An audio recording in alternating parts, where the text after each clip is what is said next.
相変わらずやかましい奴らだ。今度は背中合わせで行くわよ。よっしゃ、第7班ここに復活だってばよ。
brought your checkbooks and your wits tonight. Let's start the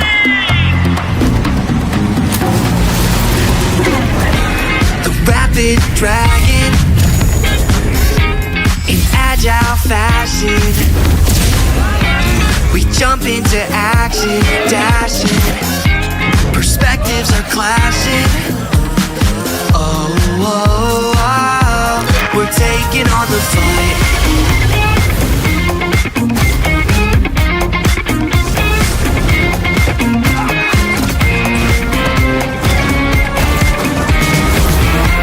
Jump into the showdown till justice is found. Transform into battle now. Judgment's gavel coming down. Fighting for the righteous justice, fighting for the priceless truth, blurring all the lines between the bad and the good. Yeah, fighting for the justice no matter what we do. Three perspectives sharing one objective, yeah. Everybody's fighting for the truth.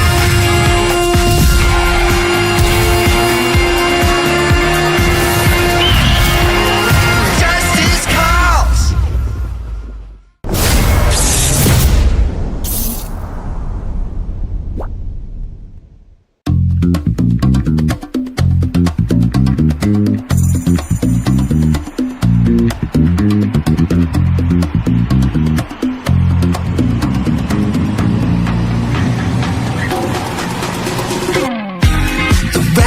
Dragon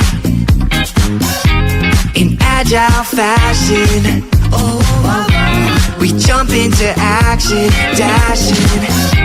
Perspectives are clashing. Oh, oh, oh, we're taking on the fight.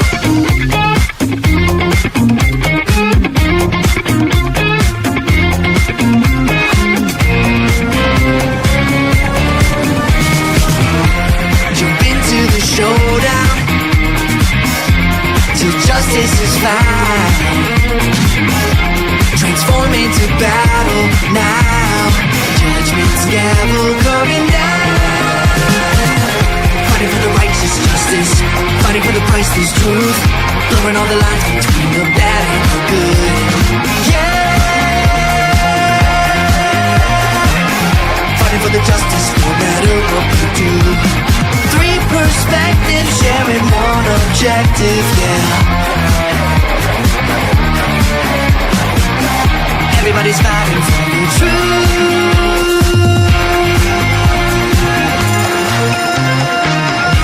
Locked in on the mission from different positions. We fight with precision, winning. The truth is our vision.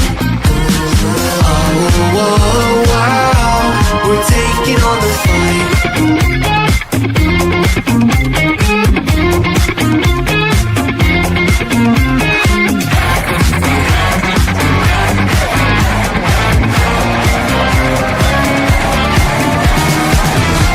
We're calling for justice on the battleground. We're not stopping till it's found.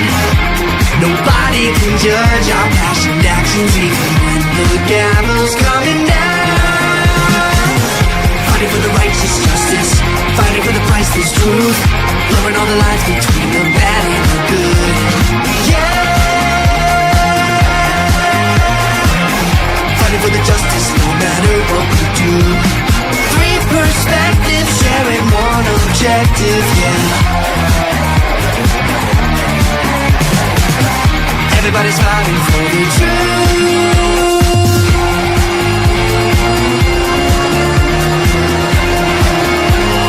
Justice calls.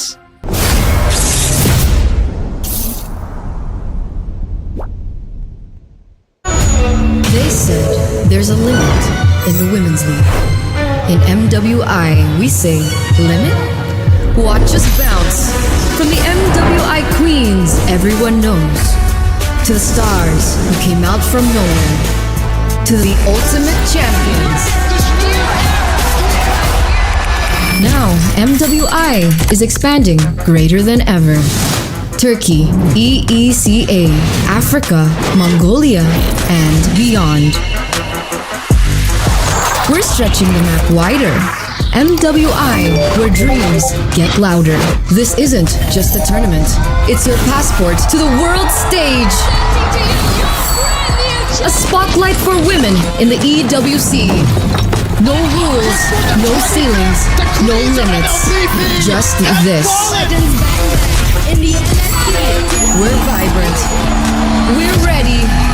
We're limitless.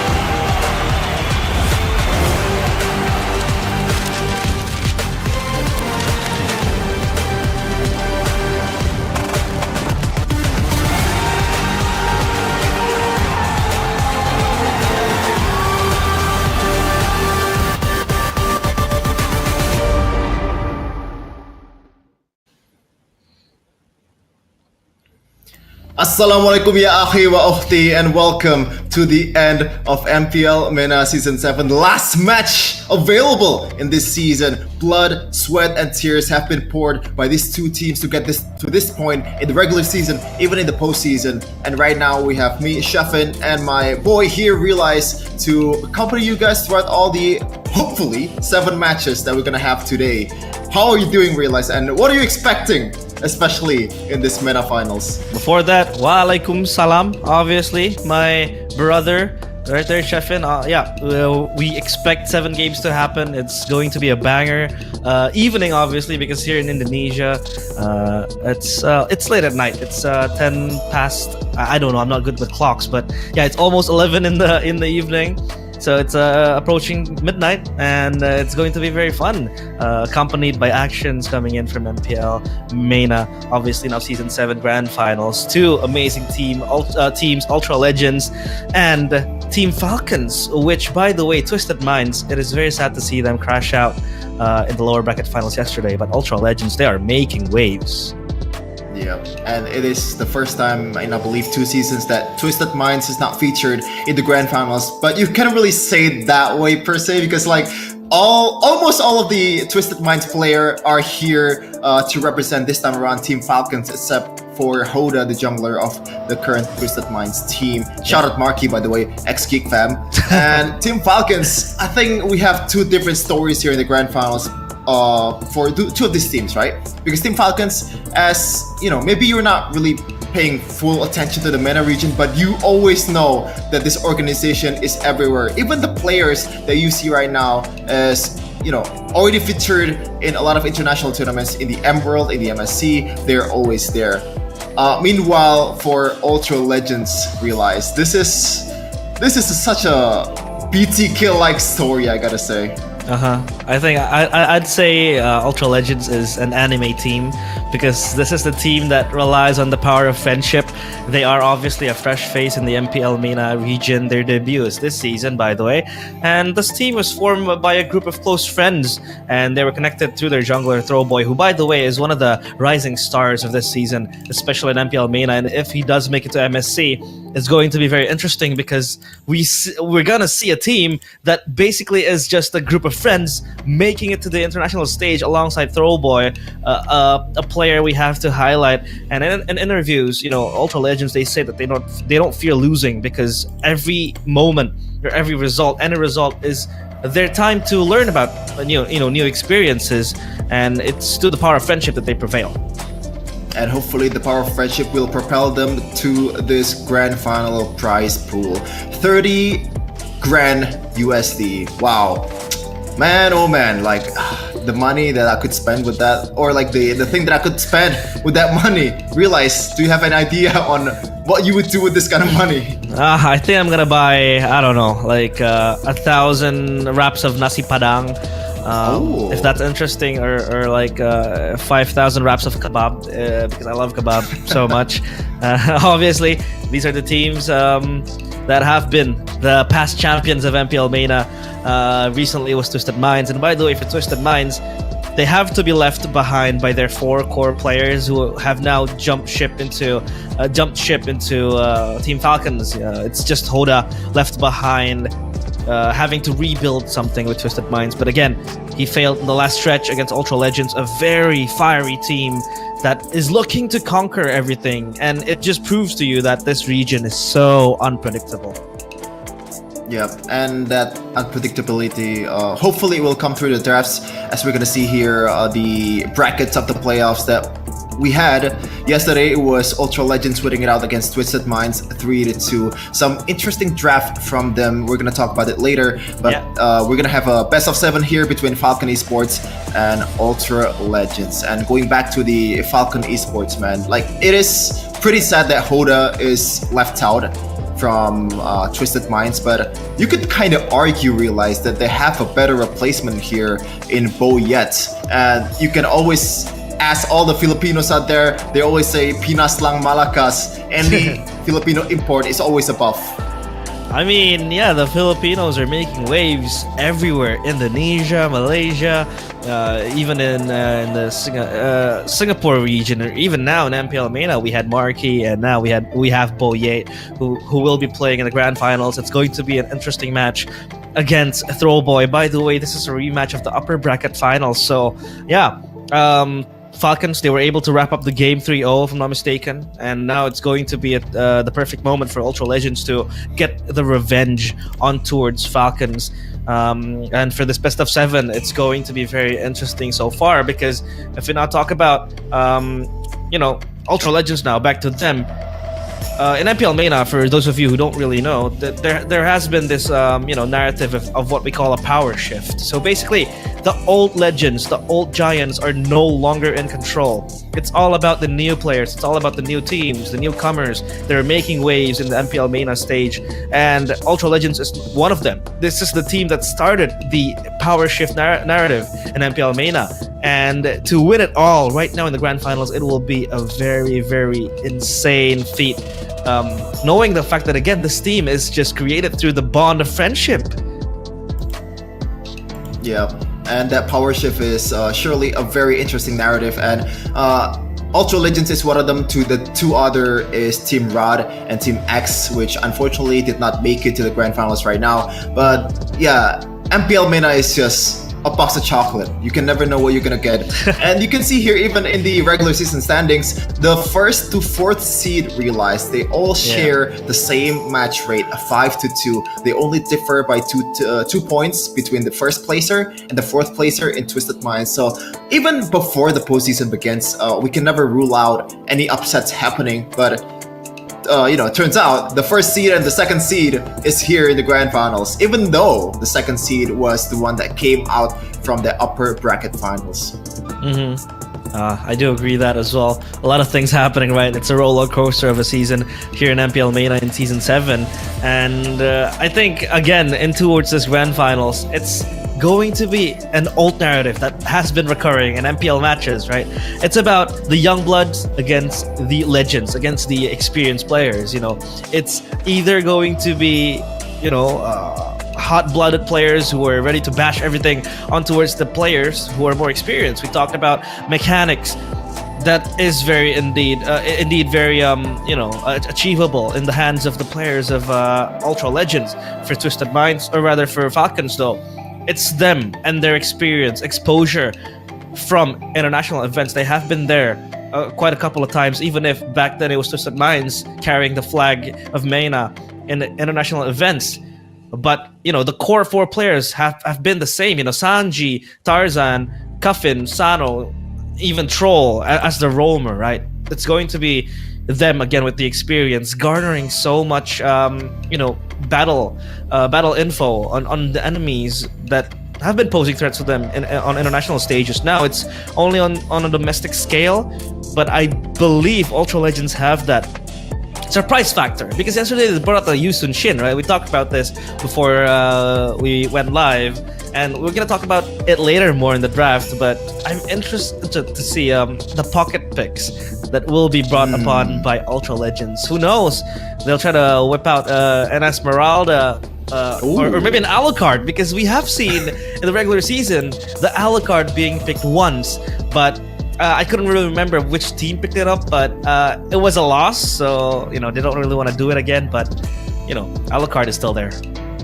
Yeah, you can never know, man. And for Team Falcons as well, I think they have some kind of advantage in a way, realized, because just fun fact, Troll and Tarzan are brothers in real life. So if Ultra Legends have that power of friendship, blood's thicker than water. Brotherhood beats friendship any day of the week. So maybe that's something that you can look forward to in this matchup. But yeah, Ultra Legends, man, going back to this team again. What a story so far. We've been I sound like a broken record, but this is just an incredible story. 1 in a million. I mean, I'm just kind of exaggerating it, but you know what I mean. The key players for this team, man.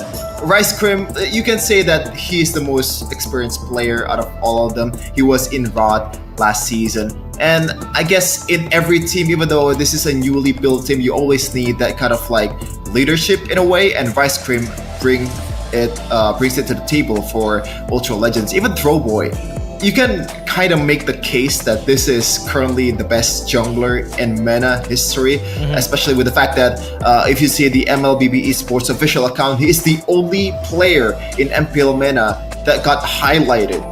There is a few names out there that got highlighted by this account, only some pretty special players, especially mechanically.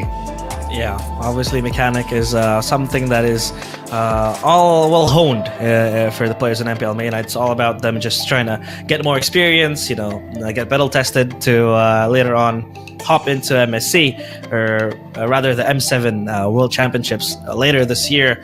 But yeah, before this, obviously, Chefin, there was a prompt below us. If you guys have any opinions or ideas on what is happening or who will be the winners, the predictions, all that, you can join in the conversation in the live chat, because there will be 10 lucky winners who will be drawn into a possibility of getting and winning 1,000 diamonds. So yeah, obviously prize pool for the players and prize pool for the audiences as well, right? It has to be an equal playing ground. So if you have any opinions or any narratives you want to bring into the live chat, go on, spread the word out, yeah, and possibly get yourself 1,000 diamonds for yourself. Yeah, 1,000 diamonds, a lot, man. Especially with this Naruto event going on. As we're gonna jump into the lineup here, Sano, Troll, Coffin, Boyet, and also Sanji. These are some very experienced player. Even Boyet, he was ex-Minana EVOS in MPL PH or PH region. So this is you can never say it's a dark horse, but even before the season begins, this is I guess, the #1 contender. Yeah, indeed. They have been there since day one, right? Just contending for the championship and all that. But obviously, these are the fresh faces of MPL MENA, the power shifters, the change makers, the game changers, everything you want to call them. Farah, Rice Crib, Koinok, Throwboy, and Dark Lord, the players who are giving hope to youngsters and to no-namers that they can be someone, and they can be the players who will set the tempo and set the mood. And they are just 4 wins away from possibly 4 games away from possibly hoisting that MPL MENA Season 7 trophy. So if they win, I think everything is gonna go chaos mode. But at the bottom of my heart, I'm slowly rooting for them. I want to see them prevail. It's not that I hate Falcons, but just a bunch of friends bonding into one, and then they end up just winning the whole thing. It's going to be a very insane story. Yeah, I don't think we have an equivalent of this in any other region that's already franchised in MPL ID. I guess the closest thing you can compare them to is probably Team Liquid last season, but you can never, they have MDL experience, so it's not really fair to say that those are just 5 randos going to MPL right away. So with this being said, realize with them being quote-unquote inexperienced in the big stages, do you think it's gonna make them even better? Like, do you think they're just built different? There's not gonna be any pressure whatsoever in their mentality, or is it gonna just bite back to them because they've never really played in a match that have this much stakes going on? Like MSC spot arguably is the biggest stake here in MPL MENA. Hey, I'm just gonna quote them, right? We don't fear losing. Every moment is a learning opportunity, and that is the exact words that the players of Ultra Legends said. So I think the pressure is there. Obviously, nerves do come in mind, but again, it's just them going out and playing without nothing to lose. And even if they lose, it's a learning lesson. This is their way of life, basically. Yeah, I mean, we have the opposite of losing here. Coffin claimed MPL Season 4 and Season 6 with ice in his veins, and he's not done yet. Ooh.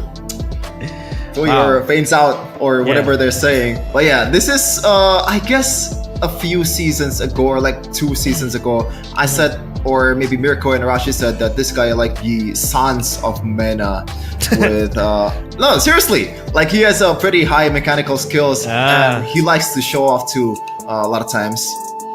And obviously, for more facts, and this one is obviously a very, very heartwarming one for the Egyptian fans out there. This is the first time ever an Egyptian team reaches the grand finals since MPL MENA Season 3. So yeah, this is the uprising of the Egyptian region. Them finally getting up there again, putting their names out in the map.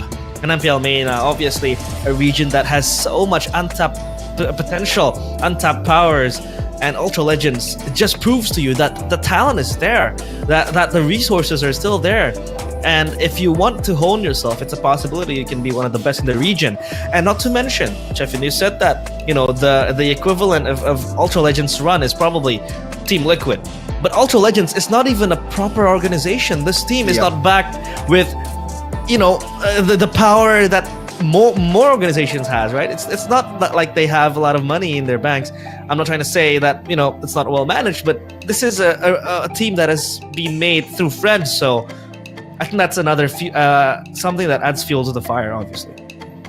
Yeah, and I wonder if this fact here you can see in the screen, Falcons fans won't tolerate any loss today. The weight of expectations has never been heavier because at the same time they're facing off, as you said, realize a very quote-unquote inexperienced team. So really there's no reason for them to lose. And for an org as big as Falcons, I don't think losing is in their dictionary.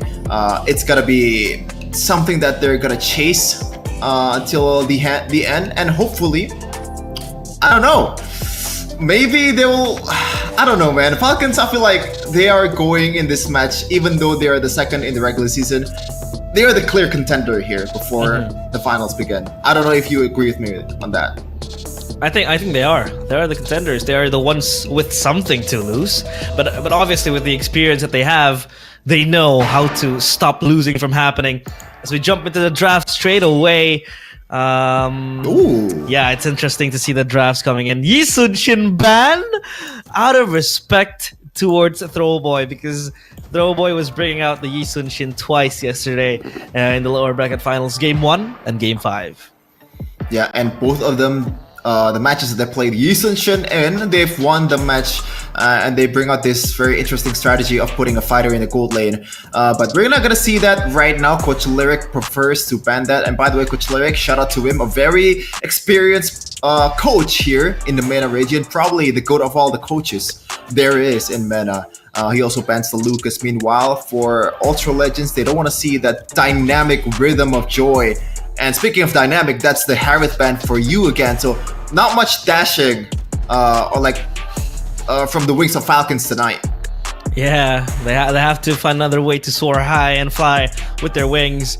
A Farza pick would be very, very fun, you know, just to get the representation of the Falcons out there. But obviously, it's too early to pick up a Farza. It's not really viable if you're gonna first pick it. But in certain situations, it will be very viable. Chip taken out, obviously, just trying to hinder the global presence that Ultra Legends wants to bring, because they like to play the triple E combo as well a few times yesterday, and they like to be very fast on the macro. And this is a team that also has proper macro, not only their mechanical skills, their micro skills, but their macro is also well honed. So that is something that Team Falcons are just trying to look out for. As the Baxia gets taken out of the options from Falcons, and Baxia has seen a rise in popularity so far in every region, I would say. Yeah, it feels like the utility meta is slowly coming back up again, which is something that I don't really like. But this is interesting because Baxia right now is in a very good position, because not only the hero is very solid on its own, it brings a lot of flexibility. You can put it in the roaming area, you can put it in the jungler, you can put it even in the XP later. Flap TC played it early, even though they lost. So they can play it flexibly here in the draft. For Falcons, though, they're gonna pick that Luoyi and the Granger. Some pretty standard picks, I gotta say, for this region, especially as for the Luoyi. I believe it's about 16 matches in this season. The Luoyi has been brought up. 75% win rate out of all the matches. So you can see that macro presence that it's gonna bring to the table in this game. And also, out of all the heroes that's available in the game, Luoyi has the highest ban and pick rate, around 98%. Kimmy, Mathilda taken up as well. Obviously, the Baxia is kind of a deny pick, a deny pick towards the Kimmy, and the Kimmy gets snatched out by Ultra Legends. They like the Kimmy as well. They were playing this and funneling the gold to the Kimmy. When they picked up the the CC gold, when they picked up the Ruby gold, they played the Kimmy in the mid lane. So obviously Kimmy is a very much resource dependent hero, and obviously putting Kimmy in the mid lane and just going for extra frontline gives you extra comfortability, at least for Ultra Legends. And another reason why the Baxia is, again, just so high prio, because it allows you to skip one item, which is the Dominance Ice. Obviously, with Baxia having in it anti-heal with the Tortoise Puissance, it just denies you of going Dominance Ice, and you can speed up going through other items at the first place, right? The Melissa ban out? Are they sniffing something out of the water? Is this Ultra Legends with their pocket picks again going insane in scrims, maybe? I believe it has been played by Ultra Legends in one of their playoff matches. Let me check just a second. And yes, Ultra Legends played it against Twisted Minds yesterday, even though they lost the game. So maybe they're sniffing away for Ultra Legends gold laner to be able to be completely safe from the onslaught, from the dive that's coming in from Boyet with the Hayabusa. Now for Ultra Legends, they're just gonna, erase all the pick-off heroes that's gonna come in from Falcon Esports, knowing that Kimmy is pretty prone to getting picked off, even though you have Mathilda here and you can bring out the Purify. You can never know what Mr. Troll gonna bring to the table when he's given the Kalea. And now for Falcons Esports, they picked off, or like the ban off, the 1-1. So a lot of emphasis towards the gold laner here, not wanting to give them a lot of options to work with. But I gotta say, when you see a Granger, realize what's the rock paper scissors counter here usually that you see? Obviously, it's an Earthal, right? You want to pick up the Earthal against the Granger because you have so much agency to move as the Earthal with the strafe, with the leaps, as to not get hit by the Rhapsody from the Granger. But again, the Earthal also needs so much gold, just like the Kimmy. So they have to really share it down later on. But I do see an Earthal pick being viable here because of the Mathilda as well in the roam area. But the Jawhead will be picked up by Falcons to have them or to give them extra CC and lockdown, because so far they don't really have lockdowns yet. They don't really have a setter that can get them into going with the pickoffs, because this composition does want to get the pickoffs going, right? They have the Luoyi, they can do the diversions left and right, and a Jawhead is a very good complement to that game plan.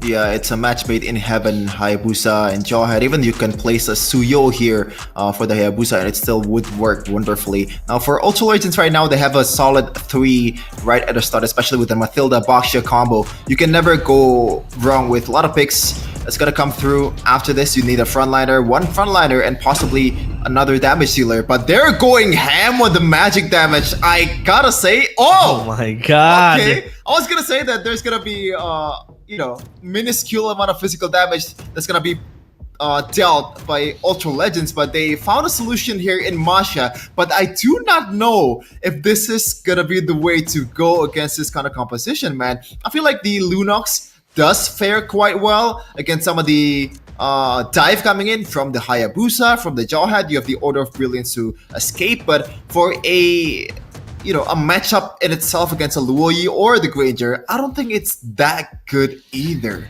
I don't know. I'm interested, I'm keen to see how is it gonna be played in this match. Early game, like the Lunox will obviously be bullied by the Granger, right? That's something that we can get out there in the air, but I don't know, maybe they're preparing for some sort of a late game scenario where they would live in a world where the Lunox kills, but it's a Lunox jungle though, so no laning against the Granger happening, but a Lunox jungle means that the Kimi will go to the gold lane. Kimi against Ranger, Oh. obviously still a bit compatible, but the Masha then adds up more value, but the Matilda will play What? mid. The more I talk, the more bamboozle I get. Well, What's happening? it's nothing new, but it is super peculiar to see Masha back again in the roaming area. We saw this last season, I believe, with Drian, or the last 2 seasons with Drian on Dewa United, Masha roam. So it's gonna be super aggressive in the early game and does not mind going through trades as long as you deal damage towards the jungler, opposing jungler, or opposing damage dealers from Falcon Esports. But I gotta say, I'm not a fan of that. They should have played a bit safer here. Wait, no, realized. Okay, Wait, what? yeah, it's Baxia jungle. Okay. Okay. We're back on track. We're back on track. Yeah. There's no way. There was no way in hell that they were gonna play that composition, right?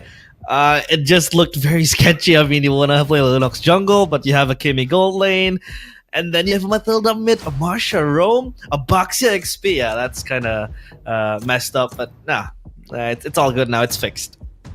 Yeah, there's no more hiding picks in your pocket.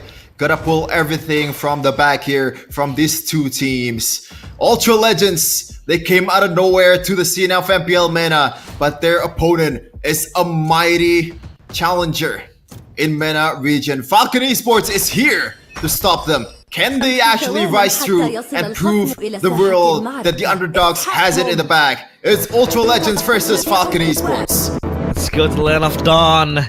As we take a look at the tag, they're soar together.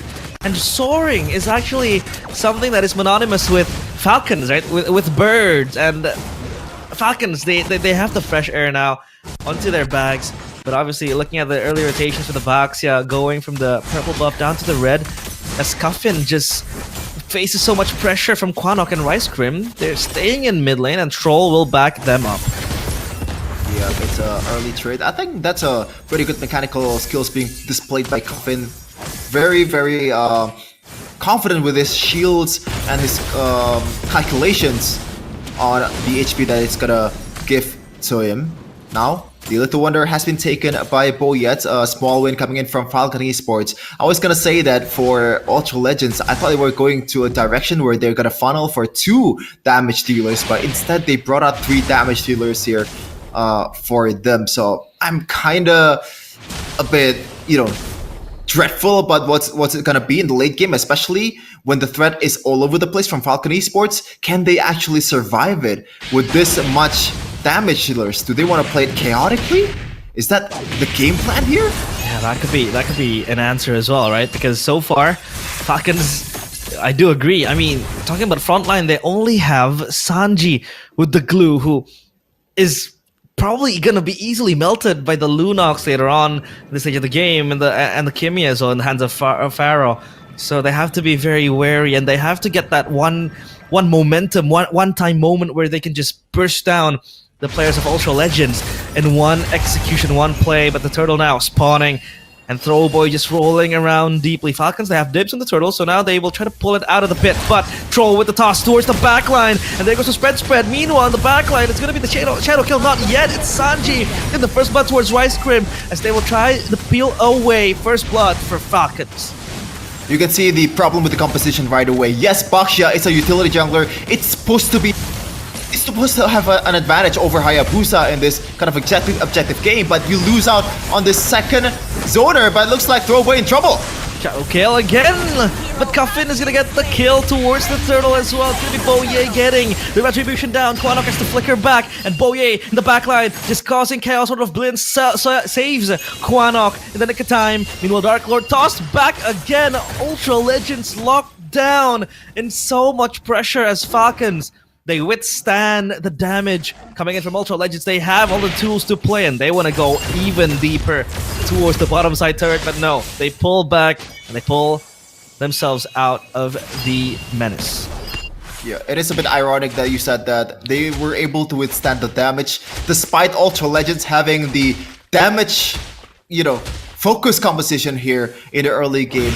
As I said earlier, there's no second zoner, there's no second frontliner that you can use for Ultra Legends to safely take the turtle, and that's why Falcon Esports, they were so confident just diving around the turtle pit without any care in the world, because they know they're not going to be punished in the early game, especially when Rice Grim was not level 4 just yet. Now for Ultra Legends, it's a matter of how are you gonna funnel, how are you gonna be able to weather the storm in the early game. Now Pharaoh might be in trouble. Shadow Kiru. Oh, delayed shadow kill. The quad shadow will save him, but Throw Boy comes in with the shield unity as now keeping the distraction. Pulse it connects and Boye is gone. A misplay. Now Troll tosses the back and Cuffin backs them up with the diversion, but it's just going to be a kill towards Boye. But that is a monumental kill. The shadow kill didn't come through.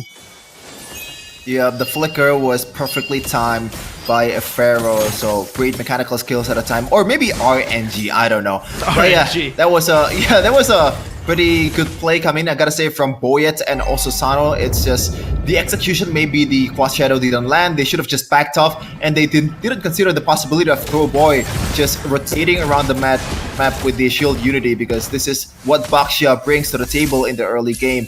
Now, the second objective is gonna come. Sanji, he has the Radiant Armor, so he can be the frontliner of Falcon Esports right now as much as he wants to, considering that Dark Load, he probably does not have enough damage in the early on to make a difference here. It's gonna come down to Pharaoh and also, especially Quanok with the ultimate.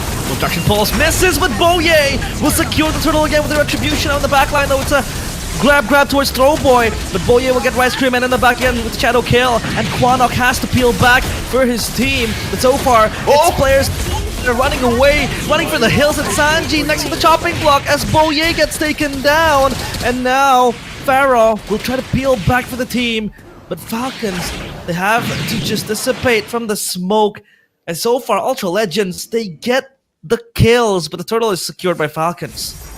Yeah, but it's still a W for Ultra Legends. They will take that any day of the week. It's 2 kill. Oh, there you go. The Order of Brilliance. That's the thing that I'm talking about. The safety net that Quanok have, especially if Sanji, Boyet, or Troll just diving in on him. He's pretty much a non-target in the late game. Back to that point earlier, the fact that, Ultra Legends was able to stay so long is because of the fact that Throwboy is the jungler, and also Rice Crim as a Mathilda has a lot of utility already. The healing, maybe it's not yet there with the favor, but the shield's definitely gonna help them in the early game to be able to chase and also, tank a lot of damage that they're gonna tank early on, and that's the early game, man. I gotta say, I was kind of surprised with the retaliation by Ultra Legends in the second turtle earlier.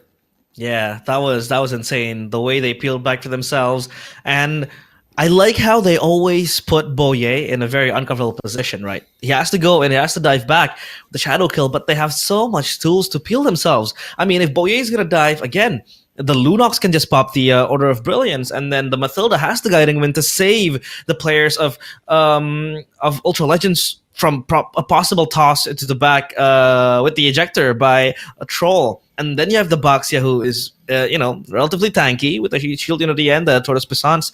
So there's a lot of possibility that could really happen. Yeah, for you guys that's watching at home, we have some CD keys here for you guys to use in this match. And the price? What's the price? Realize, is it like random price, or is it gonna be like 1,000 diamonds? I believe this is one of the things that it's gonna give you. We have a code currently going on. Yeah. Obviously, it's down in your screen, so come out, check it out. Just by watching MPL MENA, you have all the privileges of enjoying.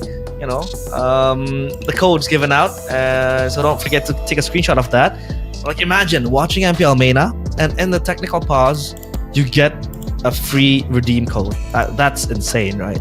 I don't know what's behind the code. It could be 10k diamonds. It could be a random skin. It could be something. I don't know. Well, I hope it's gonna, give you some free Naruto skins. I don't know if that's gonna happen, but I'm just saying, man, it could be anything. Just like MPL MENA, as I said earlier, you never know what you're gonna get. As we're gonna enter the mid game here for these two teams. Now, we see some retaliation, also some solution coming in from Ultra Legends. The fact that they were able to stay in the fight much longer gives them a slight edge in a prolonged team fight. And for Falcon Esports, I gotta say, they just grab and go, take a pick off and just bounce out. That's the whole game plan that they should have executed. But I guess with the glue, there's some play that maybe they can prolong a bit longer. At the end of the day, if you wanna take it to the long game, I don't think you're gonna win it out against this competition that Ultra Legends have.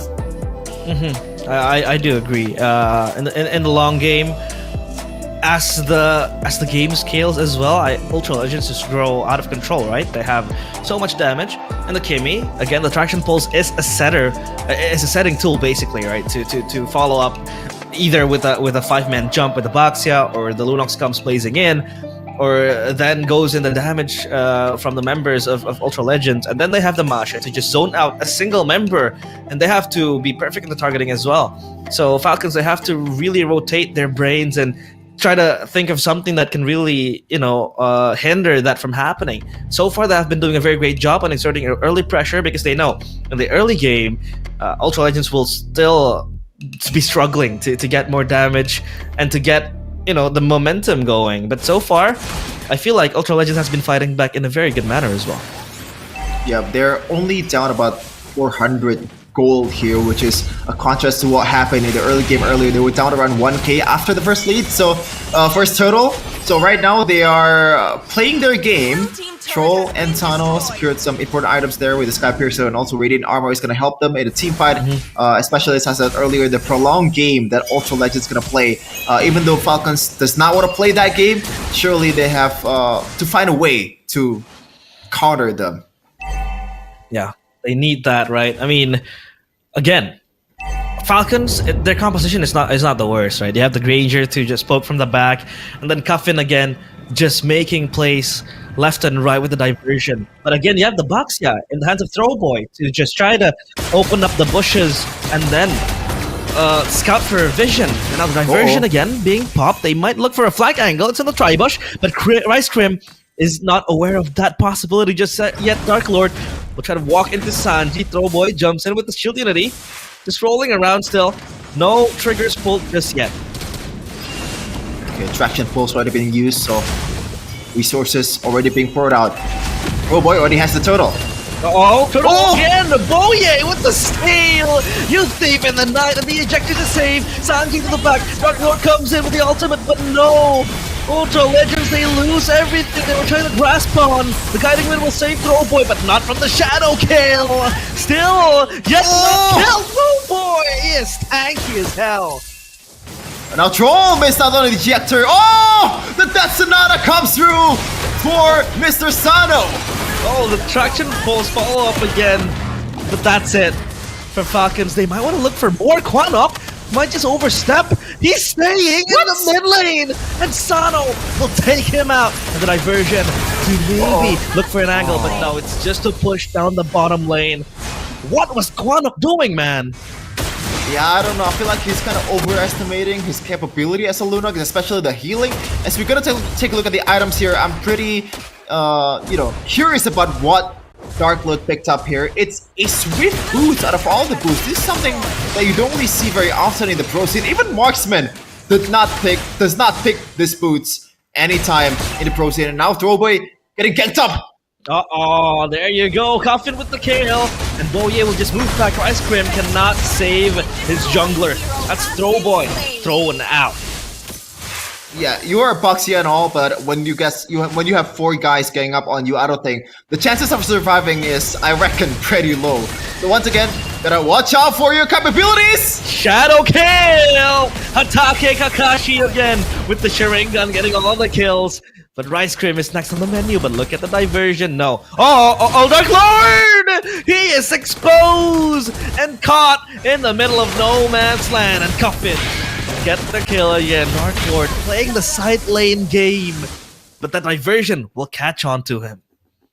And there you go. That is why the Luoyi has the highest win rate, one of the highest win rate in all of the games in MPL MENA Season 7. 75% win rate until now, as Boyets and crew will have the green light on towards the Lord. Throwboy though, getting ejected. Oh, Throwboy at the back. The jungler is zoned out. There goes the Guiding Wind with the Circling Eagle as well. Tano can just poke from the back with the Rhapsody and the Sonatas coming in. The Lord resets, and they will try to hold their hand to the ground. So far, Dark Lord coming in, and Coffin is deleted with the sheer damage. Shadow Kill coming in as well for Boye, but Boye is gone as well from the fray. And now comes in Pharaoh, guns blazing. But so far, it's just Boye and Coffin deleted and gone from the equation. The Lord now in the hands of Ultra Legends. Yeah, Falcon Esports thought they were doing the kiting, but no! It turns out Ultra Legends, I'm gonna do the kiting, as Throwboy takes the Lord without even retribution in sight. And now Ultra Legends, they have the tool, the 6-man, to accompany them to these turrets. They have good, like incredible actually siege potential with the Kimi and also the Lunox. They have a way to dive with Dark Loot, also a lot of HP bars that they can expend to kind of kickstart the team fights or the siege for Ultra Legends, as the Lord's gonna come out to the top side here for them. That was an insane turnaround, right? I mean, this is the benefit and I think the value of the Masha. Number one is just to run straight at the members of Falcons, knowing that they cannot withstand the damage of the Masha and just get bursted down like that. Coffin was gone. 100-0 in mere seconds. And number two is the fact that the Masha can also survive and push this far lanes. But again, that was addressed by the diversion coming in from the Luoyi. So the Masha inherently does not have the escape mechanisms to really work with that. But I think so far, Ultra Legends, they're dealing with something, or rather with the issues pretty well so far. They have the Lord going in, they have the turrets taken down. It's just a minute on the top side to be held, or rather to be dealt with. And Falcons, what's their game plan now? They have to lay low for a few moments, and I think they gotta wait for another moment to happen. But so far, they're not getting the engages they really wish for. It seems like laying low is the solution here for Falcon Esports, but I think Coffin will not do that. Throwboy is spotted out! To the back, Throwboy gets the pin down, but he gets stuck in the rock and a hard place, and Sanji! Oh! He dodges the traction pull with the grab, but Quanok will get troll, and now it's just Sanji in the back trying to dance around with the members of Ultra Legends. He goes out from the ultimate, but he's stuck in no man's land, and he's just elated. So far, it's Pharaoh picking up the kills. 2 kills to his name, and Falcons, they lose another possible gank. What a way to isolate what are the dangers for Falcon Esports in Falcon Esports' composition. Sanji, there was no follow-up whatsoever, as pretty much Throwboy just tanking up all the damage in the front. Oh, Flicker expanded by Sano. That's traction pull power from you. The Kimi in the late game. You can use that any day of the week to kind of bait out the resources and get a lot of benefits. And now for Ultra Legends, it's just a way to like the game plan is to group up and get one. There goes the Order of the Brilliance, and that is a saving grace for Quanok again. Just so much tools to dodge the gangs, but Circling Eagle to Sano. He's caught the traction pulse dodge with the Solium side as well, but Dark Lord will get Sano in that process, and Throwboy will be the front line. Just stop all the damage coming in. Ultra Legends, they get dibs on the Lord. Yeah, and they're gonna make a quick work out of it. Dark Lord is just having the time of his life trying to bait out some of the members, and he baited out Sanji! Sanji, you're way too far from your team! Circling Eagle to lock him in place! The grab will not save him! Like Pharaoh riding up the stacks to power. And the Lord marching up top to have a tri-lane push being built upon so far. And Ultra Legends, everything is coming up roses for them. Yeah, I'm wondering what the Rice Cream is built right now. I believe it's only Flash of the Oasis and maybe a Talisman, because the damage on towards Sano especially was so huge. A single combo was able to erase half of his HP, extraction pull being expended. Now, they're gonna dive in. Oh, the shadow kill, dodge with the Wind of Nature, and now it's Dark Lord jumping into the base. Look at Quadok! Where is he? He is gone! In a mere second, it's Sano deleted, another crystal is exposed. The Lord is not dealt with, and Pharaoh adds more kills, adds insult to injury in Ultra Legends. The newcomers, they roar to life in Game 1. And what a way to get your first W in the Grand Finals. That was something that I didn't expect. The draft worked for them. Something that we doubted in the drafting phase.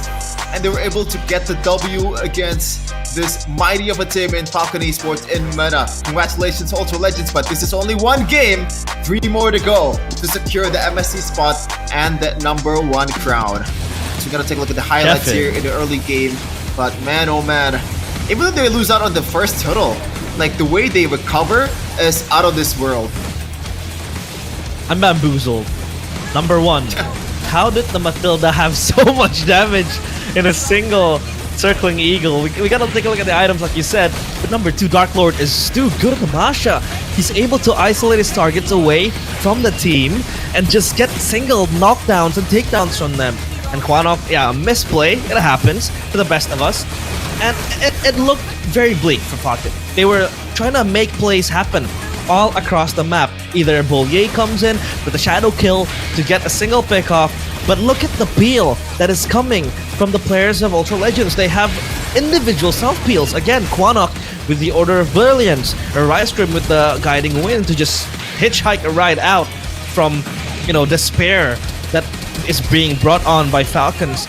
But look at the damage though. Sano is just deleted with the wisps from the Matilda. It's insane. Yeah, we said that it's a power of friendship for Ultra Legends, but 2 of these guys, Quanok and also Dark Lord, they can play their own game and just, does not care at all about grouping up. They can play on their own, they can play, like you can see in the late game earlier, the Ruby DD combo being pulled out by Quanok was insane, and it made them able to secure the base. And what a game that was, man. The doubt in my mind has been cleared, especially after this guy performed a Pharaoh with the traction poles. Very, very, useful, getting the resources away from Falcon Esports before the fight begins. Sano getting his flicker out, the dashes is gonna come through after this guy executed his ultimate. And look at the items also, the Sky Piercer, the Gal, the balls to have to build this item and executing the opposing members, and also the Wind of Nature, a bit of respect towards the Hayabusa dive potential.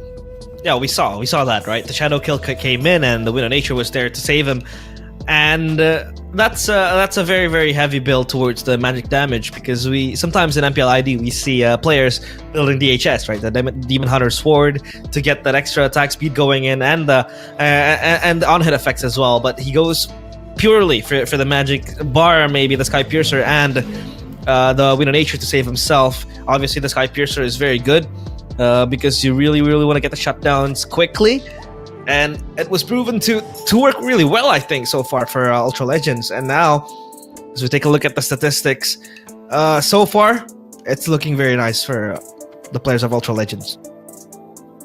Yeah, and just want to remind you that Pharaoh actually used a bargain hunter here instead of like something like tenacity, even though there's a lot of dives, a lot of dangers coming through his way. But the fact that he built or like he chose the emblem kind of signifies the fact that he trusted his teammates, his peel in Rystrom, the healing that's gonna come through from this Matilda. And it worked out in the end. As we're gonna take a look here in the gold graph, what happened in the early game. It was Falcon's game until maybe the First Lord. That was a way to kind of like turn around the game. You can say it's a power shift also in this game after the First Lord, the way they were able to kite Falcon Esports and make them very uncomfortable, bait out the resources with the healing that they have. It's incredible. And this is the hit map from Pharaoh. I mean, just typical marksman, just staying in the gold lane the first 5 minutes and maybe just roam around the map, double laning just once to get him a bit of gold in the mid lane. And that's just textbook Mobile Legends, man. Yeah, textbook down to the core. And the Kimmy was also very good on spacing himself, right? I mean, Pharaoh was very good on his positioning.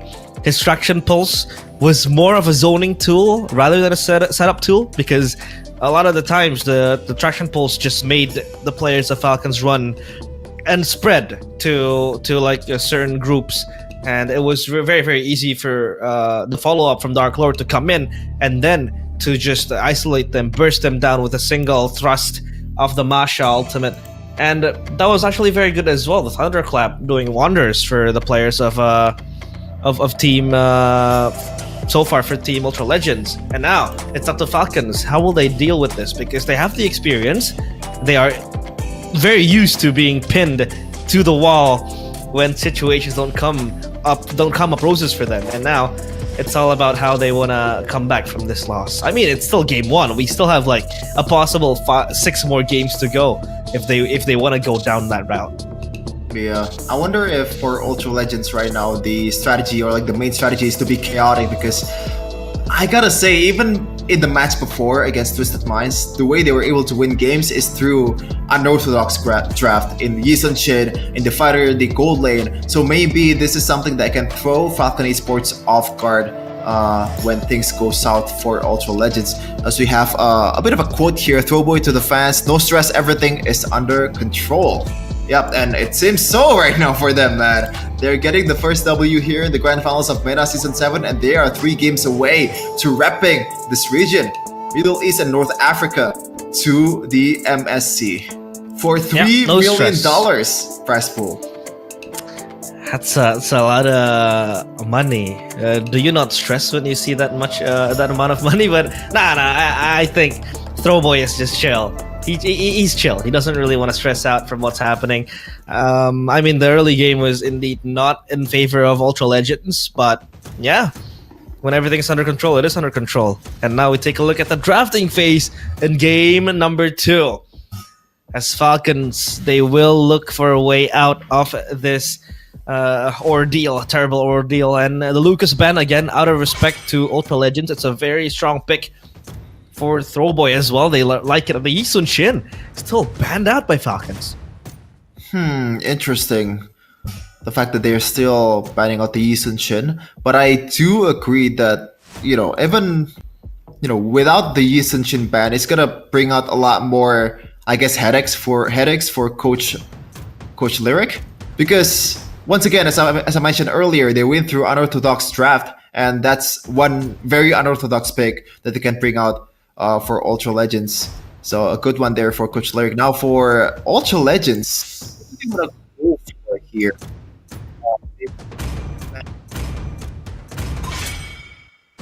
Earlier? Something like a Harris and also a Joy here in the first game. So maybe they still want to go down that route. Yeah, that's a possibility. If they want to go down that option, but the Harith again just banned out. I mean, the question becomes, if you really ban out the Harith, does it also warrant a possible Baxia deny? Because again, I think in this meta, the main reason why the Baxia is picked up, obviously number 1 is to really deny a possible Kimmy pick with the Shield Unity, and the passive from the Baxia, it just denies the magic damage. But number 2 is the fact that the shield from the Harith can be reduced, and if there is no prerequisites to pick up a Baxia, do you still want to pick it up? That's the question, right? I mean, in game number 1, they also banned out the Harith, so there is still a possibility that the Baxia could still be picked up. But again, this time it's Falcons on the blue side, so they have the say on the first pick, and the Kimmy banned out. Ultra Legends know that this Kimmy is way too valuable. Well, they picked up the Baxia in the first game, and it worked. I feel like I believe them in terms of, like, they know how to counter this Baxia if Falcon Esports ended up picking them. Now for Falcon, do they actually want to go that route that Ultra Legends have shown them in the first game? That's the main question here. I gotta say, the answer would be yes for me. But Coach Lyric, so far, looking at some of the picks that he secured, especially against Ultra Legends in the upper bracket finals, they didn't pick the Baxia even once. They choose to go for the Zushin, which is kind of a way to deter the Baxia potential. So now if Ultra Legends wants to go Baxia, it's gonna be a bit harder. I think they still want to bite on that, and yes, it's Baxia and a Joy, so they're, kind of wasting this flexibility potential from the Baxia to the jungle. Interesting. Yeah, so this Joy is obviously going to go to the jungle, right? And then the Baxia, possible option would be the roam, unless they want to go a Team Spirit route like Sunset Lover and put it in the mid lane, but that was like, a few months ago in M6, and you never know with Ultra Legends. They can really do things out of their mind, out of the box. But again, comfort pick for Boye with the Hayabusa being picked up as well. The Badang is indeed a very good option as well to stop the Baxia from rolling around, and the Joy as well to keep it in check. But I think the Fredrin could be a very good pick for Falcons, but again, they picked up the Hayabusa, so it's all it's thrown out of the window as of now as an option. But now for Ultra Legends, they can pick up, I think, Yivir if they want to have power to duel in the mid lane before he gets banned out in the second phase, or maybe a Luoyi could be an option as well. Yeah, but it looks like they want to go 1-1 here. And actually a pretty bad matchup against the Hayabusa, but I guess they want to play front to back here, considering that they already have a Baxia, they already have a Joy, so there's too much trouble to deal with for Team Falcons. They're gonna split their heads towards different direction. And it's not really a hero that can be punished by the mid lane of Falcons because they've already picked a Zushin. So no Farsa from Falcon Esports is probably what triggers them to put a 1-1 in the gold lane right away, ban out the Granger, and maybe ban out another gold lane that can excel against a 1-1 here. Might be the idea for Ultra Legends. Now for Falcon Esports, what do you want to go for when you don't really have... Yes, you have the Hayabusa, but the later the game goes, the Wind of Nature is going to come through, and it's going to be even harder to burst down this 1-1. So I guess you want to put something that can also deal with this 1-1. In lane, you have some options like a Clint. If you want to dive, you can use something like a Claude, and it also can burst down the frontliners of Ultra Legends too. Yeah, the Clint, the Claude is indeed a very strong option against the 1-1. Very susceptible to dives before she gets the weakness points rolled out to activate the Crossbow of Tang. But now the Lunox spanned out again. It's a very strong pick from Quanok in the previous game. In the early, it's not really a big of a deal. But again, when it scales, that is where the nightmare happens. Blue banned out. It was proven to be a problem. It was very dreadful. It was a nightmare for the players of Ultra Legends. And so far, we'll take a look at how Falcons will wrap up this ban. The Luo Yi, again, just trying to minimize the possibility of mages being picked up. I gotta say, I don't really like the Luo Yi ban, especially when you already have a Baxia, you have a Joy, you have 1-1. These are very dynamic heroes, They can rotate around really fast, especially when the 1-1 gets the attack speed, over the threshold. So Luo Yi ban, I don't think it's gonna bring out a lot of value for Falcon Esports. Especially, I think they want to pick something that can help the potential of the 1-1 here.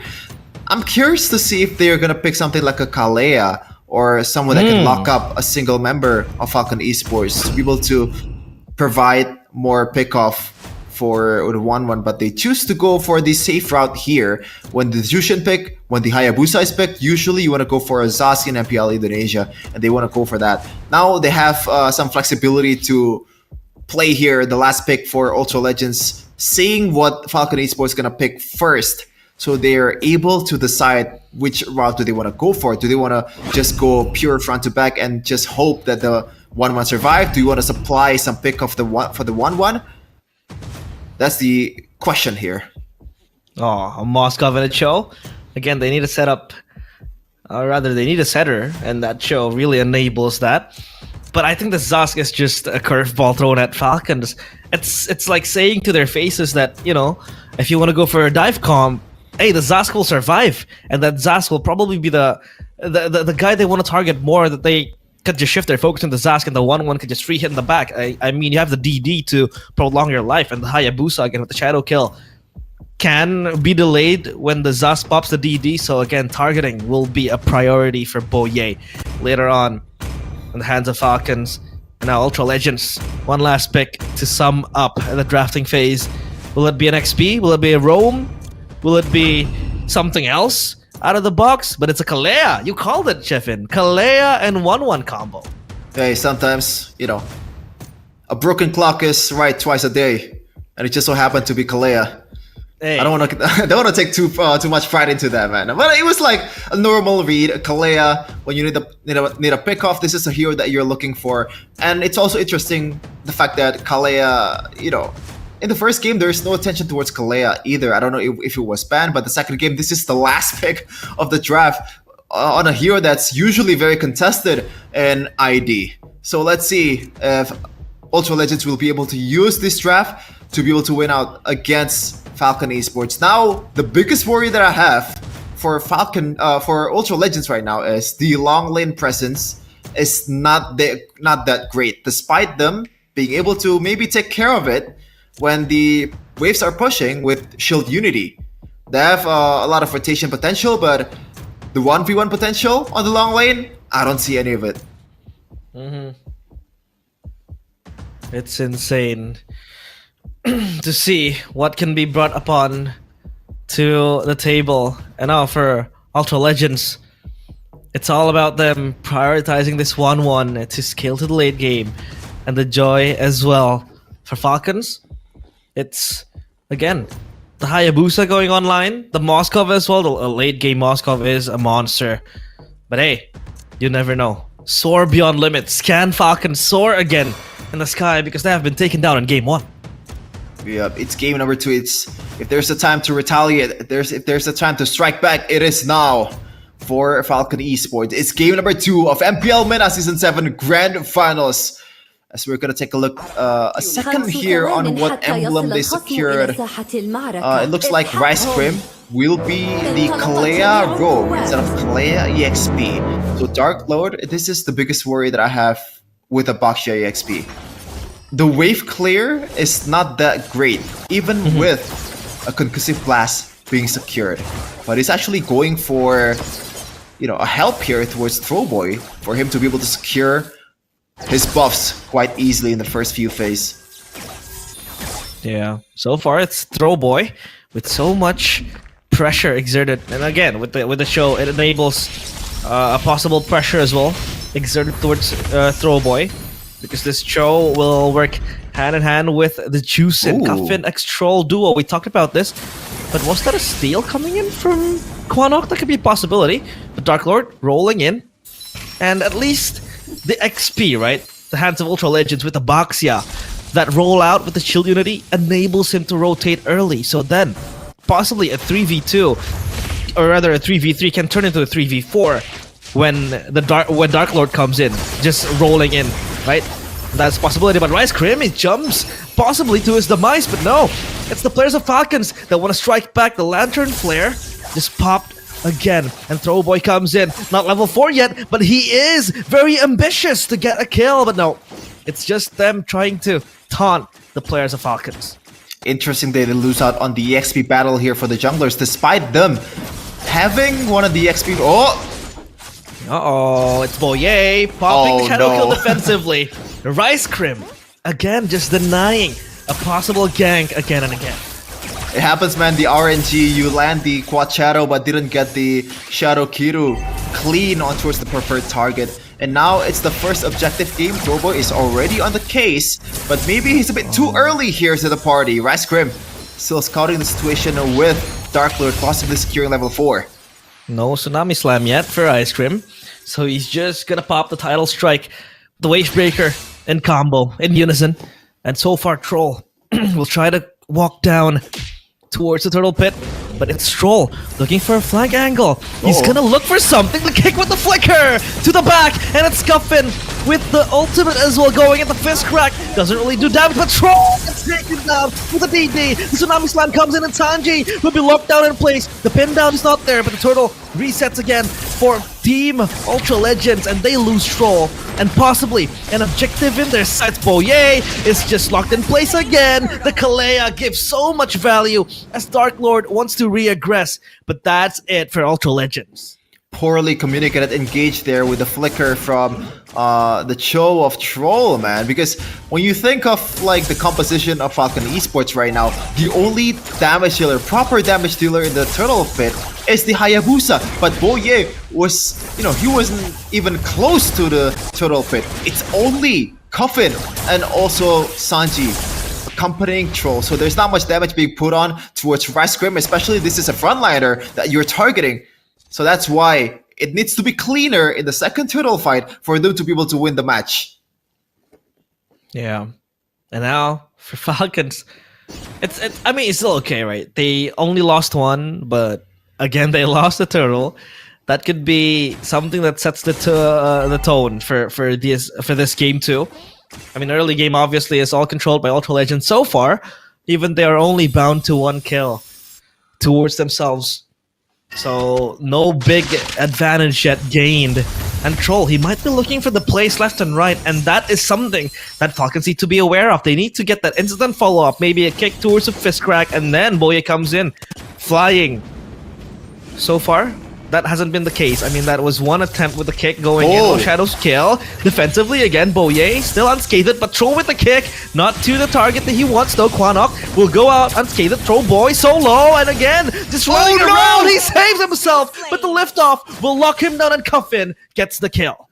Unfortunate day from Throwboy. There was a pretty good invade, but unfortunately Rice Grim was not there. I was actually wondering what the hell was Rice Grim doing in the top lane. Just, it's supposed to be like a dead lane for Pharaoh and also Sano just clearing the lane out. I don't think a presence of a Kalea is needed in the top lane. Just try to help your other 3 in the bottom on the mid lane. As now, it's gonna come down to second turtle fight. Troll getting engaged on. Tsunami Slam to the middle side of the team, and no saving for Troll. Starlium Sight acquired by Throwboy. That means he has more damage. The turtle as well blitzed down by the players of Ultra Legends, and they will secure that as well. But look at Dark Lord. He's just so deep in enemy territory. This Abaxia just warrants a possible zone control for Ultra Legends, and that is a huge loss as well for Falcons, right? Because then the Abaxia has so much info. Falcons need to sniff out all the moves coming in, and Dark Lord is just not afraid to roll deep into enemy lines. Yeah, and there's no proper punish in the early game, but it looks like Throwboy getting punished!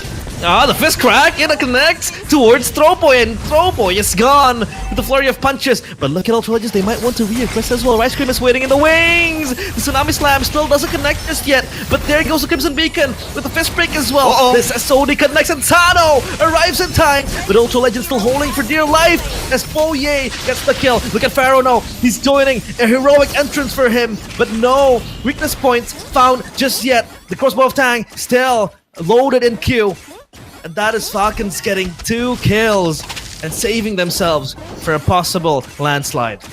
Unfortunately, Throwboy is staying true to his name in the second game. 2 times by now, he's getting picked off in the enemy lines. Hey, I'm just saying, man. Looking at the items being secured right now, Starlium Sight already secured by Throwboy. He really needs that, and also the tough boots because it's a Badang, it's a Cho. There's gonna be a lot of CCs coming in his way, even though it doesn't pay dividends so far in the first 2 deaths that he experienced. Now, Pharaoh and Rice Grim will try to take the top turret here, with Dark Lord just rolling around the map. Oh, gotta watch out, man! Bit too deep!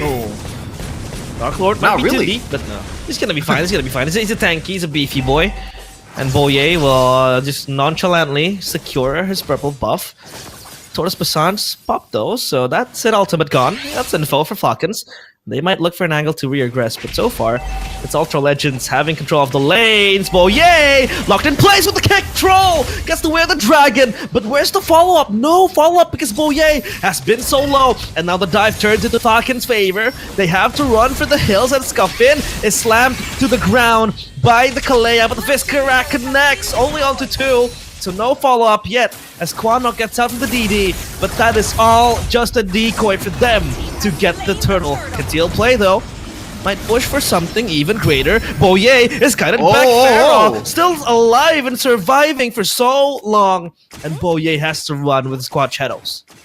Now it looks a tad bit cleaner for Ultra Legends in that total fight. They know their potential. And what I'm seeing right now, the disparity of the, how difficult it is to play as the frontline for Falcon Esports compared to the frontliners of Ultra Legends. Because Stroll and Sanji, if he's getting picked up, especially with 1-1 being the vicinity, like, you can say goodnight. But for Dark Lord, there's not much punish that he's gonna face in the early game, especially when Sano is not even close to the vicinity. Sano has been just split pushing all the way in the long lane, and that's literally the game plan.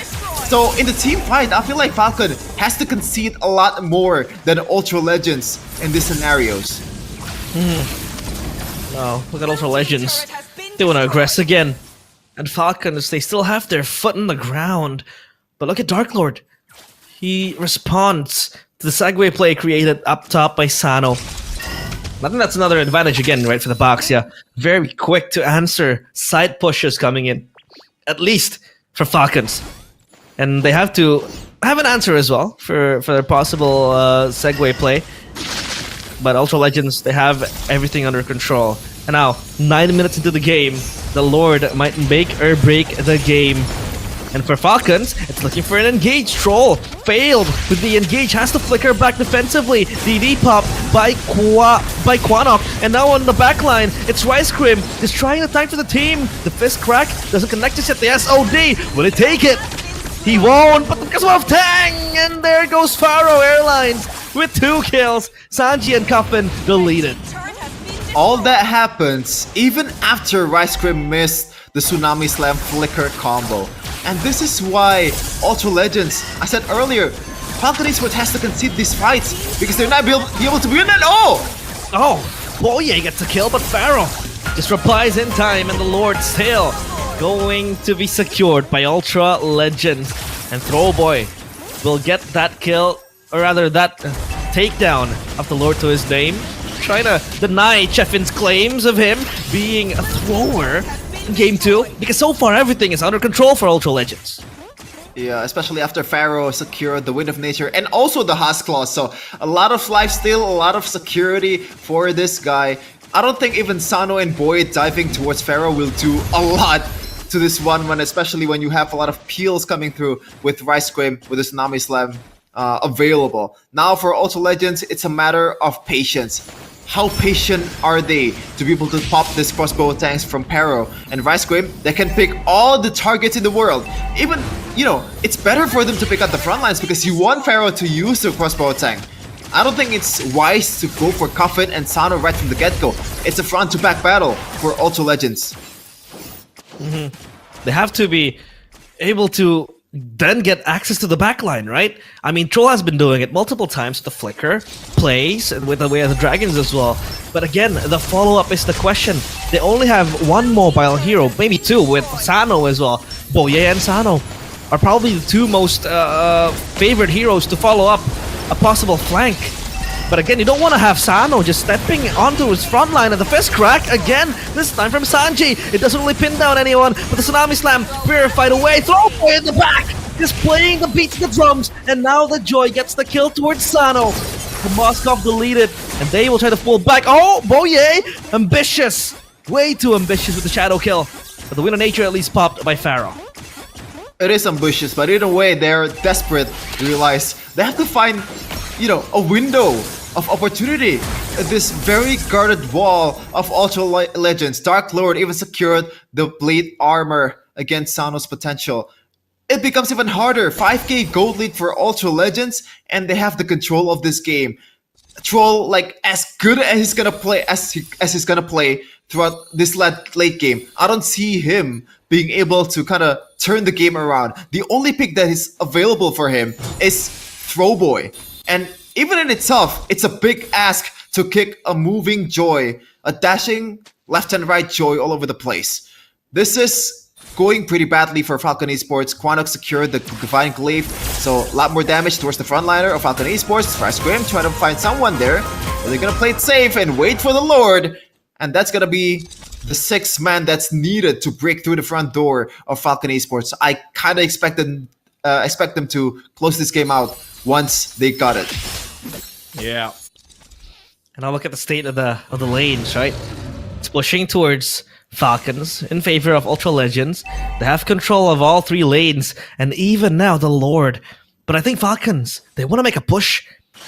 They want to make a contest happen towards the Lord. The contest will probably be hard to happen, but again, if you might look for an angle to just flank back, but it's Tsunami Slam galore, and Troll is just impaled by the spears thrown the crossbow of Tang, and now Boye again with a shadow kill, again way too ambitious, but at least he can save himself, not like Troll. And now it's the Lord in the eyes of Ultra Legend. Sano though, on top, doing God's work with the split push. They have to address this, and they will recall back as they get the Lord. The SOD landed, but no follow-up. Uh-oh, it's a chase down. Sano, you're on a bounty list, and Dark Lord rolls in. Sano didn't get time to recall, and Pharaoh will jump in towards him. Sano with the Abyss Walker, not enough damage to be able to kite back the players of Ultra Legends. Yeah, it looks like a good play, but at the end, Sano is out about 30 seconds. I don't know if the Lord's gonna crash before Sano respawn, so hopefully Falcons will have that wave clearing potential. Now Rice Grim. Oh, he might Jump look for in. something again. He jumps in. The Tsunami Slam still on cue. Fist Crack to just delay the power of Ultra Legends. And now Boye is back on the lane again. The Lord marches in, and this might be the final stretch, the final push in game 2. Shadow kill again. Try to delay the damage. Try and trim with the Tsunami Slam to the back. And again with the Wave Breaker, but Pharaoh gets the kill towards Troll. And again, the Crystal is so exposed. Tuffin gets the kill towards Throwboy. But Dark Lord still exerting the damage. The Crystal Wait a minute. still unbeaten. And Pharaoh will fly coming in. Oh. The Crystal still breaks apart to pieces as Falcons with the last defense did not make it happen. A valiant defense by Falcon Esports at the end, but it's a bit too far. The gap between them in the gold department as Ultra Legends strike through and gave them another edge to secure this series. 2-0, 2 more to go to MSC. 2 more to go to being crowned the champions of MENA Season 7. This 5, I gotta say, randos out of nowhere claiming this stage. What do you mean, randos? They're Hey. players. They're friends. They are the main character in an anime. What do you mean, randos? It's not an insult, it's a compliment. I don't know if it sounds like an insult. I'm sorry if it feels that way. But you know, But I'm yeah, just, I get you the know, point. It's a marvelous, I guess, team when you put it into perspective on what they've been through and what's their preparation, like what's the expectation, especially. This team has no business being here, but yet they're here. Yeah, they are here and they deserve it, Jeffin. I mean, it's so hard to pin down a single stellar member of the players of Ultra Legends because everyone is just functioning to their own, I don't know, needs, I guess. Everyone is just doing their own job in a spectacular way.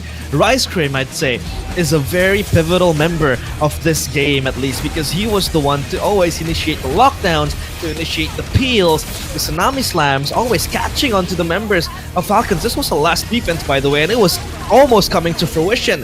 Had it not been for Pharaoh, who came in and focused down on the Crystal, if that minion was cleared in the right second, I think Falcons still had a shot to just prolong the game, but Ultra Legends, they still bring home the 2-0. So, 2 more games, 2 games away from attending MSC. And again, your MVP for Game 2 is Pharaoh, back-to-back MVPs. Yeah, 90% kill participation with 7-1-2 KDA. So a lot of execution, a lot of gold being poured to his bag. And you can see the items. This is the new 1-1 build that you probably want to, pick out here from Pro Scene. Has claws, no DHS, no more Marksman Trinity for the 1-1.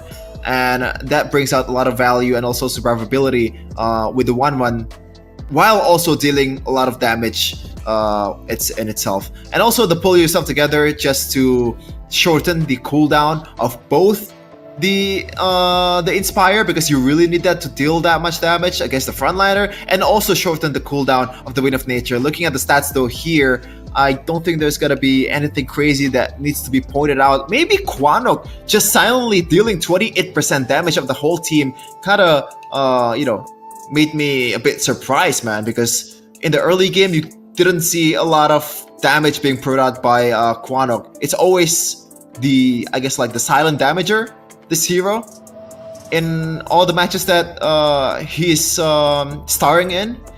And a 14-minute game, man. I gotta say, I think it's more of a draft diff in this game for Ultra Legends, if I'm being bold.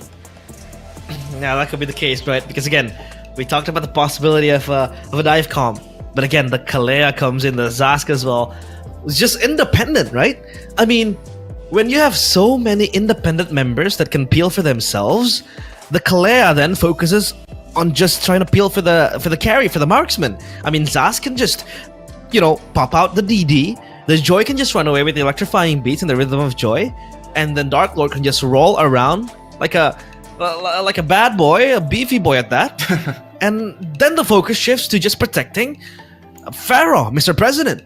And I think this is a very adaptive draft that Ultra Legends was bringing, right? Because then Falcons had to respond again with two picks that can just catch them off guard, but they did not really make that happen. A lot of attempts, I mean, with the Shadow Kill, with the Fist Cracks, but it still just did not come to fruition. And Ultra Legends, I feel like they have a very good read of what Falcons wanted to do. Yeah, I think from the get-go, the win condition is much easier for Ultra Legends composition to pull off. That's why I really like the draft coming out of it. And, the fact that the frontliner has a whole... the frontliners of Falcon's job is 10 times harder than Ultra Legends, because you gotta watch out for the Purifies, you gotta watch out for the built-in Purifies from the 1-1. Yeah. You also have to somehow get a pick-off while also not being favorable to you. There's minimal target that's available for you to have. And the follow-up damage is not there yet in the early game, and Sano is being, the Moskov. At the same time, yes, you want to split push, but when the main damage dealer is not there to back you up, then how do you win team fights at that point? Yeah, that's true, right? I mean, Sano was doing his best. I think we gotta give props to Sano, right? He was making something happen out of nothing. He was making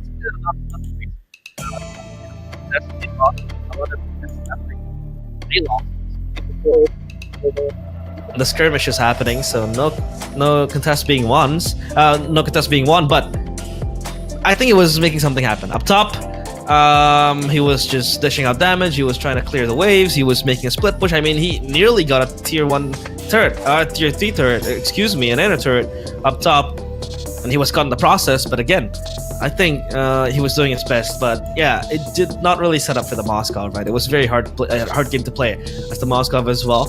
I couldn't really recall if we ran the Purify, but I did see a few Purifies came in from the players of Falcons, and that really tried to really, made the Kalea pressure a bit more restrained, but the Kalea was still a menace in peeling and just locking down the members, and we did see glimpses of what Falcons wanted to do.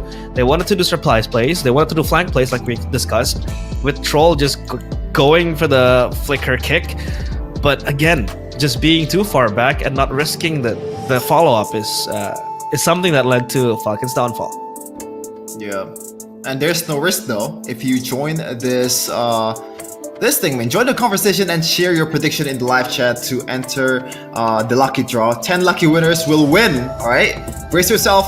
1K, 1 grand of diamonds each. MPL MENA, man. They're built different. Do we have this in MPL ID? I don't think we do. We only have the audience topic voting. So yeah, I think that's it. We don't have diamonds there. But I think I'm gonna make 10 bot accounts, Jeff. I'm gonna make burner accounts to talk about the game, and possibly with myself. No, I'm kidding. I'm here casting. I gotta work myself. And yeah, it's been very, very interesting to see the 2 games. So if you guys have any wild thoughts you want to share, please be respectful. Don't do any harm. Don't trash talk. Rather, not trash talk, but don't badmouth the players. Obviously, it's a developing region, and it's getting there. It's getting there. It really is. I mean, look at the talents we have from Ultra Legends again. The narrative of the power shift happening, and then these guys just came from out of nowhere, being going toe to toe with Falcons as the legend. So if you guys have any comments, pin them down on the comment section, and you possibly can win 1,000 diamonds. But of course, the main menu. What is it, Chefin? It's MSC and MWI 2025 at EWC in Riyadh against Saudi Arabia. Assalamualaikum Riyadh. And this is such a prestigious tournament, especially, the prize pool, man. Even if you just enter the tournament and being the last placer, that's already a blessing of a lifetime for your 7 generations to come. $3 million for MSC and $500,000, I believe, for MWI. That's a lot of moolah. That's a lot of dough. Yeah. That's a lot of do it. What we say here in Indonesia, do it is everything. Money said, no, I'm kidding. So if you guys have the chance, especially you guys watching at home here, MPL MENA fans, I do believe last season, I think it was 2 seasons ago or last season, they held an offline playoffs, right? I couldn't really recall which season that was, but if you guys have the time to come down to Riyadh to enjoy MSC and MWI, do so. Tickets are, I think, on sale now, and you can prepare yourself, because we are going there. We are getting there to MSC, and this is no different. I mean, today's result will, dictate who will go to MSC. Will it be Falcons? Will it be Ultra Legends? I mean, it'll be very, very sad, right, for Falcons fans if they lost, because earlier this afternoon, Falcons also lost in MPL PH. They will miss out on MSC, unluckily. And what if Falcons MENA also lose? I mean, I don't know.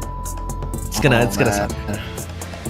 It's gonna for sure, but I'm pretty, I guess, jealous for Riyadh Citizen Realize. Not only, wait, you know what? We're gonna talk about it later, because we gotta have a break right now to prepare ourselves for the next matches to come. Don't worry, do not go anywhere. It's game 3 after this. After the break, it's still with us, Chefin and Realize in MPL MENA Season 7 Grand Finals.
with Sheffin and Realize on MPL MENA Season 7 Grand Finals. Currently, Ultra Legends, the underdog, the one that came out of nowhere, the 5, I'd say, randos grouping up together early in the season is leading 2-0 against Falcon Esports, the prestigious Falcon Esports organization. How do you feel, Realize? Does this, is this within your expectation? Well, the randos are proving you wrong, and no, it's not beyond my expectation. Why? Because I told Mr. Producer as well backstage when we were talking about this before we went live. I said it, Ultra Legends are gonna 4-0 the series, so we're en route to that being happening. It's still 2-0, still 2 more games to play if they want to get that 4-0.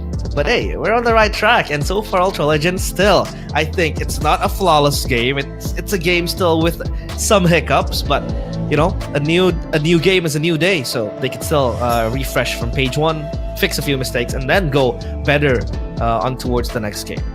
Yeah, and don't forget to predict the winner in the comment section or chat, because if you put the winner and also your, I believe, in-game name plus server and also ID, you get a chance to win security number 1,000 diamonds for all of you 10 lucky winners out there. And I gotta shout out one of the chatters here. I believe after 1-0 Ultra Legends, he still predicted Falcons 4-0. You know what? That's the spirit of a Falcon fan for you. I like that a lot. Okay, so from 1-0, yeah, he still predicts a 4-0 to happen to Ultra Legends. That means they have to roll back game 1, which will take us back 2 games. Hey, and maybe it's they have a time traveling but hey, machine. yeah, maybe that is true. Maybe they're Diggy. Maybe they have time journey to go back in time. Yeah, it's a possibility. But obviously, so far, the comment section has been very, very lively. So again, we encourage good habit, guys, good manners. Don't badmouth the players. They're doing their best, and so far it has been a very a spectacle to watch. Individual mechanics being shown by Ultra Legends and both Falcons as well. Boye has been a stand-up player for Falcons. For Ultra Legends, it's been the whole team basically, just going ham and just trying to topple down 4 experienced players, legends of the MENA scene, exposed to MSC and M series experience. It just doesn't shake them up. They still want to beat the hell out of these players. So the randos you're talking about, Chefin, they're slowly becoming someone's, if that's a word, and they're slowly making a name for themselves. Hey, just want to clarify for all the chatters out there, these rando meme, like, they're not really rando. Some of these guys have actually played for MPL MENA last season, but I just like the word randos because it kind of emphasize the way they just group up out of nowhere, kind of like BTK style, with just 5 guys without any manager, without a coach, just coming to M3 and snatch that 3rd spot. But right now it's MPL MENA Season 7. They're 2 games away to repping MENA in the grand stage of MSC, which just want to remind you all again that the stakes are $3 million. And for this MPL MENA Season 7, the prize pool, or like the winning prize for the grand finalists, are $30K for the number 1 spot and $13K for the 2nd spot. So there's a lot of things on the table that that's being staked here for both of these teams. And surely this 5 guys, like, they wouldn't mind just sharing it to only 5 guys with each other, man. When you don't have any organization backing you, then you can spend the money out of nowhere, man. That's true. And obviously, Sano, a little quote from him: Sano carries bigger dreams this time. He promised this MSC will be different. But hey, Sano, you gotta take it slowly. You gotta make it to MSC first. Ooh. You don't talk like that. But still, we still have a couple of games to play. So far, we still have 5 more games. If they want to make the reverse sweep happen, we have seen reverse sweeps happen before. It happened to a certain Indonesian team that is idolized by a certain Indonesian caster as well. I believe it was MPLID Season 13, where his team allegedly got reverse swept by a Tiger team. Yeah, it sucks being on the receiving end of a reverse sweep. Huh? I wonder who that caster is, but me too. I think we're actually already in the draft. Correct me if I'm wrong. Yep. Really? There you go. Yeah. We're already 3 picks into it, and finally Kalea getting the love that she deserves. Not Sakura though, but Hayabusa is gonna accompany her into the line of dawn. Already 2 frontliners, so there's really no flexibility maneuver here for the Baxia except for the switcheroo with the Kalea. But for Ultra Legends, they're not switching the game plan here with the 1-1 comp, with the 1-1 on Mr. Pharaoh. They're still trusting this guy to be able to carry the team to victory. Now, the difference though, they don't have the Baxia and the Kalea in the front line just stacking the damage for them. So they gotta find another way to kind of feed or like spoon feed Pharaoh to be able to execute these crossbow tanks. I mean, so far, it's very, very strange to see Kalea not being so prioed in game 1 and 2. At least in game 2 was picked up, so now it is proven to have value in just locking down a single member that is deemed so, vexatious, or just trying to set up for the team. Lock down the carry and just get your members to just shut them down. So this Kalea will do wonders, I guess, for Falcons. Take real band out. It is a playmaking tool, a playmaking hero that Ultra Legends has been picking up for themselves a few times, right? In the hands of Rice Cream. It is one of his favorite heroes. So yeah.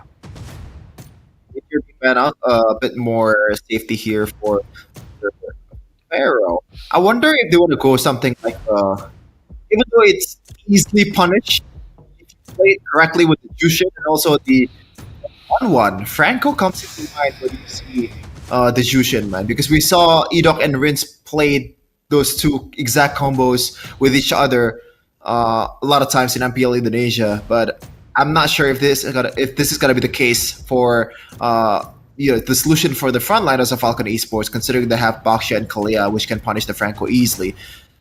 But I'm just trying to wrap my head around which kind of initiator they want to pick for Ultra Legends, because it's pretty scarce at this point. The options are very limited. Even the frontliners like Phobius has already been banned by Falcon Esports. Now, what do you want to pick for Ultra Legends? I gotta say, Gatot Kaca has been one of the most picked hero in MENA. Even then, I think it's a bad pick here against Falcon Esports. Yeah, I mean, the Gatot, I think, not really viable again, right? Because the Haya can just escape quickly. The Baxia as well will still be tanky enough to tank the AOG. But I think it's a fair option if you want to go for it. But yeah, they will go for the Gatot Kaca. So again, that potential dive threat still in the hands of Ultra Legends, right? They again have the joy to follow up the damage. The Jushin is a zoning tool, and probably the 1-1 will just chime in from the back. Now, 2 last picks. Mind you, Boye has been picking up the Hayabusa 3 times now, counting this game. So 3 games straight, he has been picking up the Hayabusa. Game 1, it was exploding. Game 2, so-so. Game 3, this will be his redemption arc, I feel like, as ninjas do in certain animes. But for Falcons, it's the Farsa. Okay. Easy. The Farsa and 1 more pick to wrap up. I mean, a marksman. Do you want dive here? Possible Claude coming in? Carry. Oh. Okay, so Carry and Farsa. But isn't the Farsa prone to the Gatot Kaca dive, don't you think, Chevin? Well, it is there's pros and cons, but I think the pros overweigh the cons here, especially when you have a Jushin and also 1-1. 2 heroes that needs, a problem solver in the back. And Farsa has been the main solution for a 1-1 for the longest time, ever since even season 7, when Nino or when Maungzi is still playing in MPL Indonesia. Now it's gonna be the glue to wrap up the draft here. I think this should be, I guess, the best pick possible for Ultra Legends, despite it not having an instant kind of spoon-feeding mechanics towards the 1-1. But I do think it's the best possible option for them.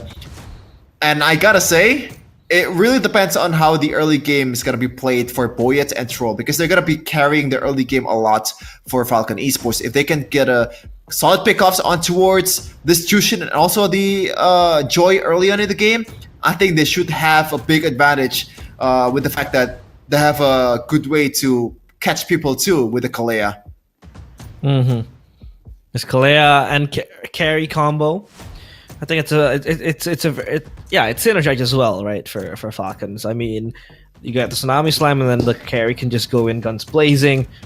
Now for Ultra Legends, it's all about just peeling for the 1-1. Again, you have the front line to make it happen. Got Kacha, even the glue as well. You can count it as one of the beefier boys to just peel for the 1-1. So again, Ultra Legends, at least they know their strengths. They know that the Joy will be the damage dealer as well. The Juicin will be more of a zoning tool, and the 1-1 is going to be their hyper carry, I'd say. They say 3 times the charm. If it's failed, or if Falcons fail to snatch a W here, is it game over? Is it a death sentence in this grand finals of MPL MENA Season 7? Let's see the answer for game number 3 of Ultra Legends versus Falcons.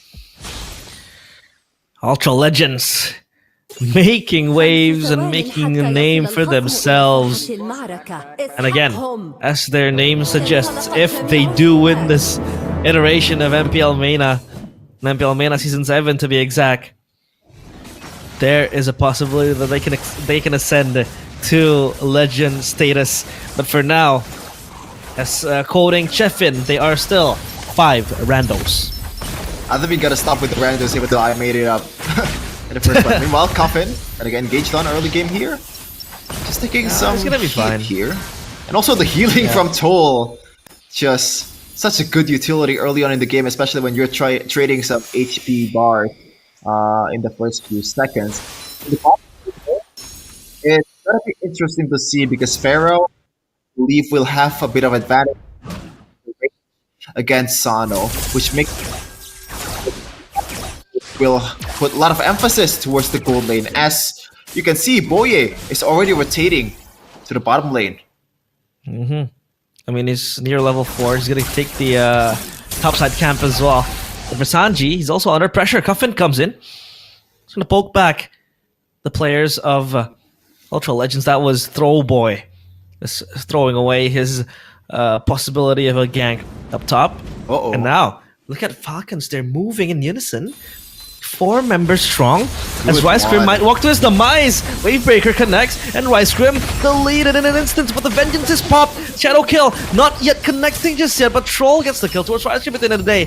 And now it's Throwboy just running back. Kwano gets the lift off, but it's not good enough damage to take down Troll. Yeah, that was a...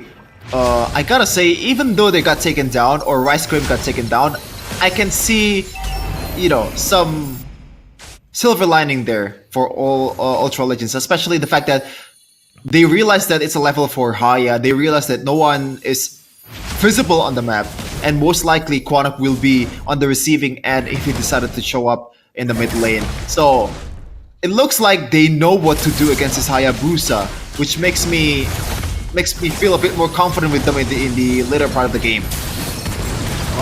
Grab though towards Sanji. The Feather Airstrike as well to the back. The Tsunami Slam next towards Throwboy, and Boye as well secures the kill. The Shadow kill to an insult to injury. And Falcons, this is the dream start that they have been yearning for. 4 kills and 1 objective. That is a total as well. And now they're fishing towards Pharaoh. He has to run away. Troll has the slam going into the back. Pharaoh just being bursted down, but the crossbow of Tang will save him in the nick of time. And Quanok stand by onto that bush. And no follow-up whatsoever from Falcons. Yeah, as I said earlier in the draft, the early game will be so important for Falcon Esports, and it's going exactly as planned from their pot. Boyet was able to get a kill. Oh, at the bottom lane though, it's a 2v1. Pharaoh gets taken out. Wow, we did not even see an ounce of action down bottom, but Pharaoh got deleted. It was a 2v1, unfair, but still, that's how you play the game. And a Hunter Strike ready for Boye. So far, Falcons, they're speeding up their items, they're speeding up their power spikes with 5-0. How does Ultra Legends come back from this? Just gotta be very patient because you gotta wait for the items for the 1-1. And Quanok and Throwboy, I feel like their window in the early game, unless, you know, Falcon Esports made a huge mistake, as we're gonna see here what happened in that scenario earlier. It was a 2v1 dive, and Pharaoh was already low anyway. But back to my point earlier, they gotta play it a bit safer here, considering that they already lost the early game advantage that they have. They gotta wait until Pharaoh is online and joins the team fight, because so far the marksmen's, they always have to wait until at least the second turtle to be able to make a difference, and this might be the time for them. Meanwhile, though, it's a 1v1 in the jungling area there, but no, Boyet didn't take it. Yep, they're just trying to pull back from a possible skirmish because they know, Ultra Legends, they know that they're not strong enough yet to fight at this stage of the game. As a turtle will be conceded, it seems like, as Ice Cream just patrols the border, patrolling close to the turtle, but Ultra Legends, they want to contest this. Feather airstrike to the back AOG, but no follow-up whatsoever. The Tsunami Slam as well connects to a Stroll Boy. He's gone in an instant as Troll gets Ice Cream as well. Shadow kill to just exert more damage. Grab, and the crossbow of Tang from Pharaoh. But look at the healing with the Revitalize as well. And now Ultra Legends have to run back. They have to look for shelter as Boya gets Quanok, and it's a perfect 7-0. With Dark Lord as the last player to tell the tale. Wow, this is just a nightmarish start for Ultra Legends. Throwboy will try to take the purple buff. Even then, Troll is not gonna let them have a good time here in his own jungle. Yeah, look at Kalea. He's standing there menacingly. Up. Throwboy will steal it. Still, ironic how you have to steal your own purple buff. And that's the power of the invade from Falcons, right? The Kalea, again, I tell you, this is such a high prio pick. This is so value for Falcons because the way they play is that they want to force the skirmish to happen. They want to force the fights to happen, and the Kalea gives that value. Wings by Wings from Cuffin to run away from the electrifying beats, but the Tsunami Slam will be the end of Throwboy. Down bottom though, Sanji with the grab still trying to just defend and tank the damage. Ice Cream alongside Pharaoh God. as well with the crossbow of Tang. It just tickles Sanji. He doesn't give a single care of what's gonna happen to him, but Pharaoh gets the kill at the end of the day. Look at that, the shadow kill as well. Dodge with the AOG. So much action up top and down bottom. Yeah, it took them 5 business days to get Sanji down there. That's a lot of resources being put on towards the Baxia. And Pharaoh might be solo killed here. Ooh. Oh, the burst potential from Cuffin. And that's the icing on top, right? Cuffin burst, and then you have Boye to just be the janitor and clean everything up for the team, and then Troll at the front line. It's a perfect draft from Team Falcons. For Ultra Legends, I don't see an angle where they can just come flying in. Maybe the AOG, and then you can bank on Pharaoh getting the crossbow of Tank, but then again, they are yet to hit their power spikes. 10-1 is not a favorable scoreline to be in, so yeah, they're biting their fingers at this point. Yeah, almost 1k gold per minute difference here for Falcon Esports and Ultra Legends. This is definitely not the place that they want to be in, especially for Throwboy right now. Like, which target do they have here? Yes, the AOG does work, but they still have flickers, they still have dashes. And I gotta say, even landing the AOG will not help Pharaoh a lot in this game. He needs someone that can pull back one of the frontliners towards him to be able to execute the crossbow attack. Even then, I don't think he has enough damage to put out in this early of a game with his items. I think he just secured his second item, and he's gonna delay it even longer. Now he's taken down. Pharaoh, that Purify you have as your second skill, it doesn't work. Ah, Shadow kill to Throwboy, but Throwboy will be able to run away. Look at Sanji just rolling in. They see him rolling, they hate him. And now Sanji is just making a name for himself. Look at the aura that this guy has. And Troll just recalling in front of Dark Lord. But they know they can't do anything about him. The grab to Troll as Sano will back them up. But Sanji again being the bodyguard to just usher the players of Falcon. As Ultra Legends, they can't do anything at this minute just yet. I don't know what they want to wait for, but at the moment it's all Falcons. Uh-oh. Tsunami Slam to the back. Defenders pop this wall. Rice Crim deleted my in lord. mere seconds as Pharaoh still looking for the weakness points. Just running in the back. Crossbow of Tang to Sanji. Revitalized to save him. And there goes the Wave Breaker with the stride as well. And Boye gets Pharaoh. It's Sano throwing shades at Throwboy. 3 for none. Falcons again prevailing. Now, this is the Falcons that we're used to seeing in the regular season of MPL MENA. The gal and also the swagger that these guys have, and also the confidence with the recalls as well. This is Falcons in its prime form, and this might propel them to a Game 3 victory. Already 9k gold lead and counting for the Falcons. Can they soar their wings enough against Ultra Legends here in game number 3? Because right now it's looking mighty fine for them.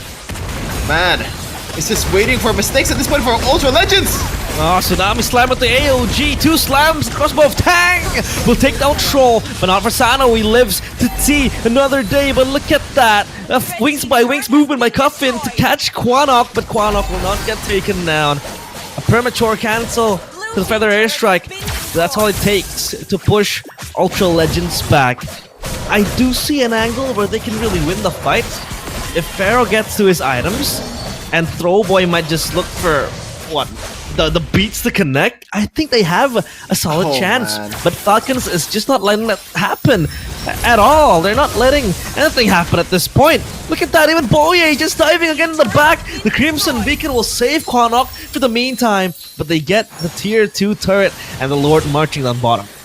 I gotta say, I kinda disagree with the Throwboy getting a good electrifying beats realized, because at this point, I'm pretty confident that Sano, 1v1 against Throwboy, he can take care of his own even without magic defense, man. There's just too much snowball for this carry. Meanwhile, Throwboy so far it's just a cardio game. He is 0 for 0. No conversion on the KDAs whatsoever. He's just looking for mistakes at this point from Falcon Esports, and it looks like they're not gonna make a lot of it by now. Hey, it's what we call a cardio joy, right? Just looking for marathons and sprints and running around Troll. A good stride breaker to the tidal wave as well to the back. Tsunami Slam rather, sorry. Sano gets the kill towards Rice Cream. The crossbow of Tank still to be popped. Sanji just tanking it like a boss. In the back, the Throwboy has to run for the hills as Darklord gets deleted as well. Sano, again, being such a menace, and Boye dives to Pharaoh's demise. And Squanok 1v5 against the whole world. And this world is all Falcons for the taking. Yeah, 14 seconds, 4 seconds for Rice Cream to come out. Can he defend? 2 waves coming in, crashing in from Falcon Esports from top or from bottom and mid turret. They're gonna take 2 of these and maybe back out. Do they want to actually end it though is the question. Can they do it? No! They're going the calculated route, Chefin. They're taking this methodical ways. It's not fun, but it is calculated, it is methodical, so, you know, they desperately need a win. They cannot afford to create a blunder. So, again, they can wait for the Lord, it's there. 11 seconds, Throwboy is down bottom, trying to make a wave happen and just push away. But for now, it's Falcons just having control of the jungle, so deep in enemy lines, and the Lord spawns. This is where it gets real for Falcons. Whoa. Already forcing out a Crimson Beacon, just a single quad shadow from Boyet. Kind of signifies how dominant Falcon has been in this game. 14k gold lead in the span of 12.5 minutes, and I don't think they can take this Lord or contest it. Not even close to being in the Lord pit. It's just turtling the base by now. Ultra Legends, and look at that. That's the item that's gonna boost his survivability. Sano against Throwboy, against Quanok, even against Rice Cream and Dark Load, it's gonna make him be able to deal damage without getting any repercussions. And now they're just gonna try to siege the bases, siege the inhibitor turrets of Ultra Legends. They're just gonna take care of 3 of these and make sure they're gonna end it right here, right now. 21-2 in a kill department. That's domination. Is it geekable, Chefin? Nah. I don't think so personally, because look at the back! The shadow kill to the fountain! But no, it doesn't get the kill just yet. The Tsunami Slam will, though. As Dark Lord the lead at Rice Crim next to the chopping block. It's Tano again, being such a menace. 2 kills to his name. In the back, it's Pharaoh, but he's just going for a Hail Mary play as the crystal is exposed. And the Lord will usher in the win for Falcons. Damn! 16k goal lead to close out game number 3. Team Falcons. This is striking back with a lot of forces, man. I did not see this coming. I said, like, if they can handle the early game, they can win out with the squad shadows, with the shadow kills early in the game and get some pickoffs, it's gonna be good for them. But I did not expect them to be this good, this dominant against Ultra Legends. That's a way to reply, and it's a way to kickstart, you know, the momentum and also the confidence towards the 4th game. I mean, it speaks for itself, right, Chefin. When Ultra Legends won, it was 2 games where it was back and forth, right? Game 1, they lost early, they were able to restabilize, and they went back. Game 2, it was them owning. But Game 3, for Falcons, the way they won was so smooth. They did not break a sweat. That was not a win. That was a domination. That was a total slaughter. A dismemberment of the Ultra Legends players. So, I don't know what to say, but yeah, Ultra Legends, I hope they won't be devastated by this loss, because sometimes losing like that can hurt you mentally and break you as well. Well, hopefully, they're just chill guys, as it said in the portfolio of Ultra Legends. They don't care if, you know, they just chill mentality is what I'm trying to say. So hopefully it won't affect them that much. But I gotta say, like, MPL MENA, you gotta take this video off YouTube after this series is done, because this is illegal. Man, oh man. Like, even in the skirmish earlier, Mr. Pharaoh was able to get a solid crossbow attack, but it doesn't matter. Oh, that KDA is a mighty fine number, 10 out of 10. I've never seen that kind of KDA in a pro scene, bro. Like, that's perfection. You know what that means, Chefin? That's a double-double in basketball. No. Okay, that's basketball, but it generally means Sano is a 10 out of 10. He's that fine. He's good. 10 out of 10. You get what I mean? Yeah, and rocking the Master Assassin emblem as well, knowing that he has to 1v1 against the 1-1 a lot. And a boost towards his physical and magical defense. I feel like you can take that away and they still won the game. What a way to win the game, man. As we're going to take a look at the further statistics here, I'm curious to see how much damage Pharaoh had. It was 39% out of the whole team, and this is the problem, man. Like, if the early game is not won by Ultra Legends, then Throwboy pretty much loses its value by tenfolds, because, you know, you can't really dive in on towards a Farsa, a carry that's snowballing. At the same time, it's Hayabusa, and there's an instant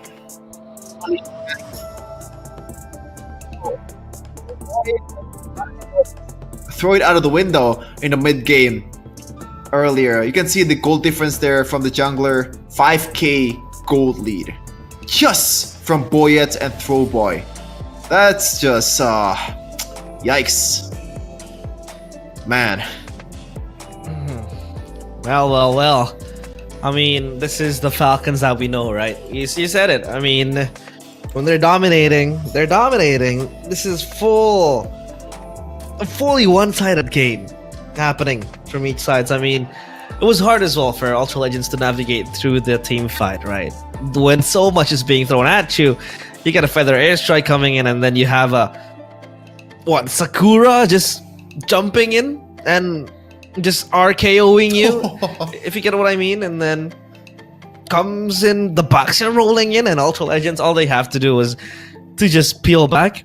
Their counterplay was the AOG. But again, the question is, who jumps in with the Gatot Kacha? Sure, the Gatot Kacha gets the lockdown to 2 players, maybe 1 towards Cuffin, but that's a valuable kill, right? But then no viable member is able to follow up from the back. So yeah, I guess it's just done and dusted by then.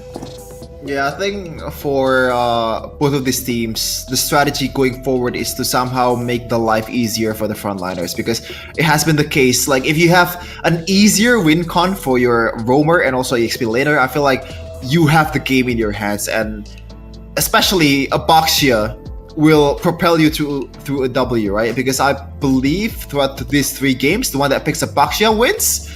Is that right? I believe second gaming was also won by Ultra Legends when having Abaxia, so maybe they need to put more emphasis towards that pick for the flexibility part, for the fact that, you know, when you're snowballing, when you're leading in the game, it cannot be killed. So just make the win con easier, is what I'm trying to say. Because in that game earlier, they picked up the damage dealers first, and the Joy, and also the 1-1, but they forgot to somehow put more focus towards the setup that needs to be had if you want to play that composition. Yeah, I do agree as well. I mean, they were sticking with simple comps, right? Game 1, it was a simple executable comp. Nah, I'm kidding. Game 1 was not an easy comp. It was a Lunox on the mid, and then you had, I mean, sure, it was still easy because you had a Kimmy on the gold, right? We were thrown away because we saw what, a Masha roam and then a Lunox jungle, but it did not happen. So yeah, it was still easy, to be honest. Like Masha, it's one-dimensional what you do, right? And then on the mid lane, it's all about just surviving to late game. The Kimmy just popped the track and pulse. Game 2, it was easy as well. Throwboy just going on insanely with the Joy. But game 3, I felt like it was quite tricky, to be honest. The fact that, you know, Team Falcons brought that draft, and then Ultra Legends wanted to play that draft as well to counter it. It was questionable at the very least. But at least, hey, it's game 3. We still have 2 lives left. Yeah, it's still a possible game, 7 games straight if you want to talk about it. But yeah, you never know. Yeah. Let's just hope that, again, as you said earlier, the way they lose will not affect them in the mentality department. Because when you think about it, in the basketball, you won the first and second quarter. You just lose out the third quarter by a lot. It's just a way to, like, how do you clutch it in the fourth quarter when it really matters the most? Because usually in this kind of series, in a game of 7, in a best of 7, if you secure a 3-1 lead, it's almost certainly a death sentence. It's very rare for a team to came back from that kind of lead. Only special teams have done that. You know, the likes of GeekFam MDL 30243. you know, just gonna throw it out there. A fun fact for all of you guys, MENA people that wants to know the brilliance of this team called Big Geek Fam. But enough of that. Let's go back to MENA again. Ultra Legends, man. Yeah, Falcon Esports. Team Falcons, this might be the time. You know, they have the ingredients, they have the mentality boost, they have the confidence that they need to, they can carry out throughout the rest of the matches they're gonna play today. It's a question of, can you execute properly? Can you execute cleanly? I think they have to answer it right. I mean, game 3, it was executed clearly and easily as well. It's a simple game plan. You know, Tsunami Slam into a carry, just blitzing on you, and then the Feather Airstrike to clear out the waves and to clear out the enemies in front of their eyes. And then you have a Boxy just rolling in casually to zone out the players in a passive way. I think it was a simple game plan. Execution-wise, it was very easy to do. And then Boye, of course. Like you said, 3rd time's the charm. Finally, it picks up a win with the Hayabusa after picking it up 3 times. So that was a long time to get the win to the Hayabusa. But at least it sets a tempo now for Falcons, right? For Ultra Legends, it's them now going back to basics, I feel like. Because most of their pocket picks and cheese picks are banned out. So that element of surprise is not there yet, unless we haven't seen like an explosive pick, a shocking pick that could really be brought on by Ultra Legends. So far, Falcons, they're doing a very good job at keeping at bay these cheese picks from happening. Because so far, it has been the favorite things that, you know, Ultra Legends has been doing so far, from yesterday even. and even in the playoffs. So yeah, Falcons they have been able to navigate through the draft perfectly as well. But I think now for Kalea, she's going to be so respected. I feel like it's either going to be first pick or just banned out straight away.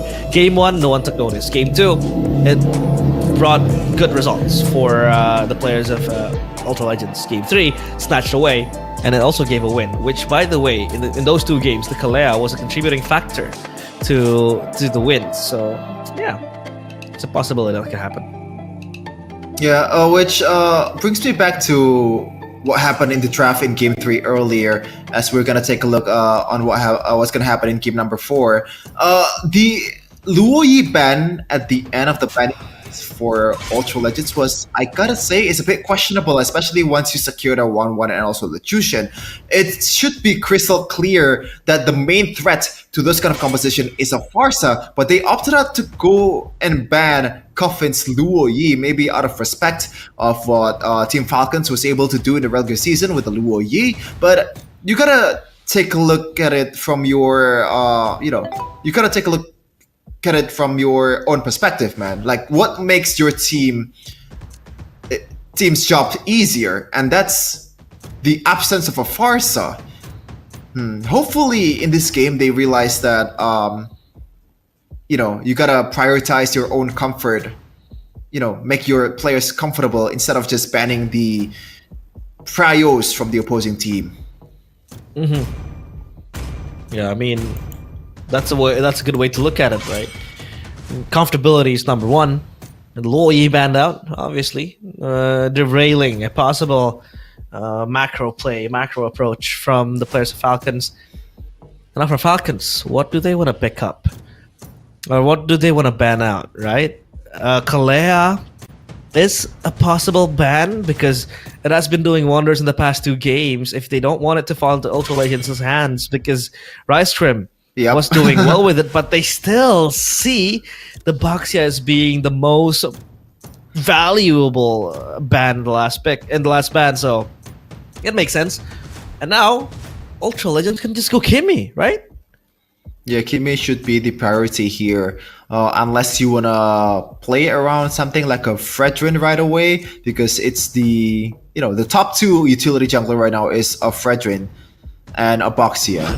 But I think it's still gonna go towards a Kimmy, and there you go, the flexibility as well towards the mid and the gold lane.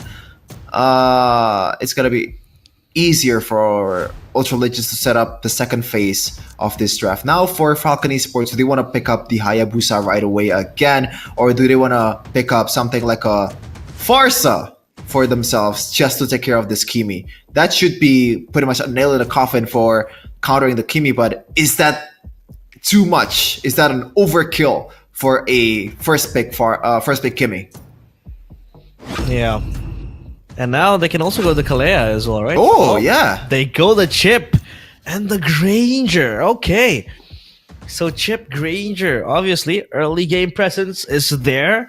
A possible gang from the back, the flanks here and there as well, but the Fredrin. Okay. The way I see it is the Fredrin and the Mathilda will sort of function like the Barats and the Mathilda, right? It can be really pervasive and invasive as well, in a nature that it just becomes annoying for the enemy jungler to play against. You're just gonna invade them 24/7, and that's a very good approach as well. But another thing is that probably when the Chip pops a teleport and everyone just comes flying in, the Frederick can just taunt them together and then it locks them in place. But yeah, so far it's the way I see it with the 3 first picks from Ultra Legends for Falcons, though. It's pretty simple. Granger, Farsa, play poke from the back. The Chip can just look for flying angles and just pop the shortcut. But that Ling ban is interesting. Yep. It's quite interesting.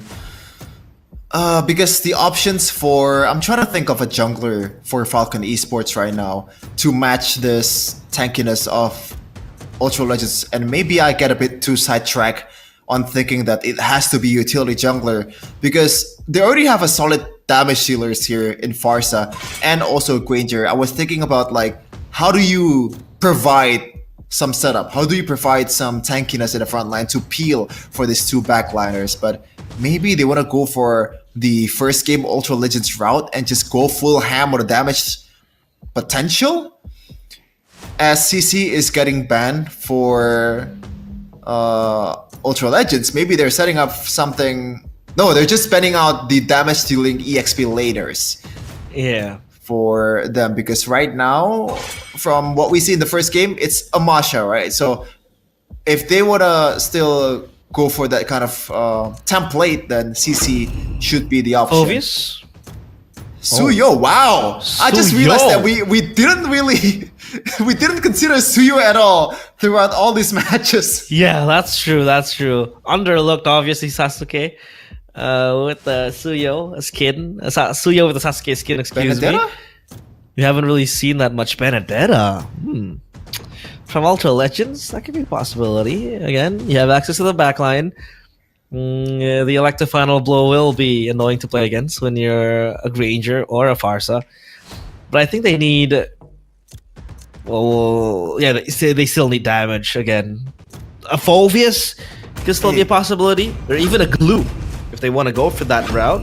But yeah, they will go for the Phovius and an Aerithel. Okay, so basically Phovius, you have the dive power. And I think with the Aerithel, it's a lane counter, so the Granger. It's a matchup counter, basically. But for the Phovius, I think you have access to the backline, number one, with the dives, and number two, you can go in and out. Because now you have a Mathilda, you get that guiding wind effect. After you just go in, you could just hitchhike a ride out, so you can make sure that you're not going to dive on a suicide mission. Yeah, this is pretty much what I expected from game number 1 Ultra Legends, man. The Phovius and the Aerithel, but they finally put it up in game number 4 here. Let's see if that's gonna come to fruition. And Phovius does, in a way, is a good answer towards a chip. Once you dive, you can just... Phovius is not shy of diving, is what I'm trying to say. As they close it out with a glue, as you know, the temp, as the... I guess what happened in the previous games told us, the glue is always the best closing pick here. I gotta say, from the composition that they've brought out, I'm leaning towards Ultra Legends a bit more. Even though they maybe lose out on the early game, I can see them holding out for dear life in the base and getting a comeback. Wow. Now you're determined, right? Like I told you, you know, when I see a gem, I see a gem. And Ultra Legends, sure, game 3 they got battered, they got bruised, but for Falcons, it's now up to them on how they want to turn this game around. I feel like this comp is hard to execute. Who follows up with the chip, right? Is it the Granger? No, you don't want to have a Granger on the front line. The Farsa, no, the Farsa plays back. The glue, but is it enough damage? The Suyo. So then the question becomes, yeah, how does Falcons execute this draft?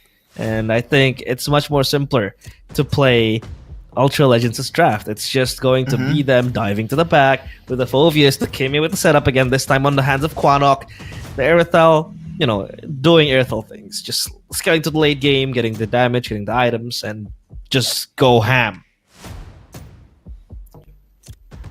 Yep, all the draft has been set, all the heroes has been picked.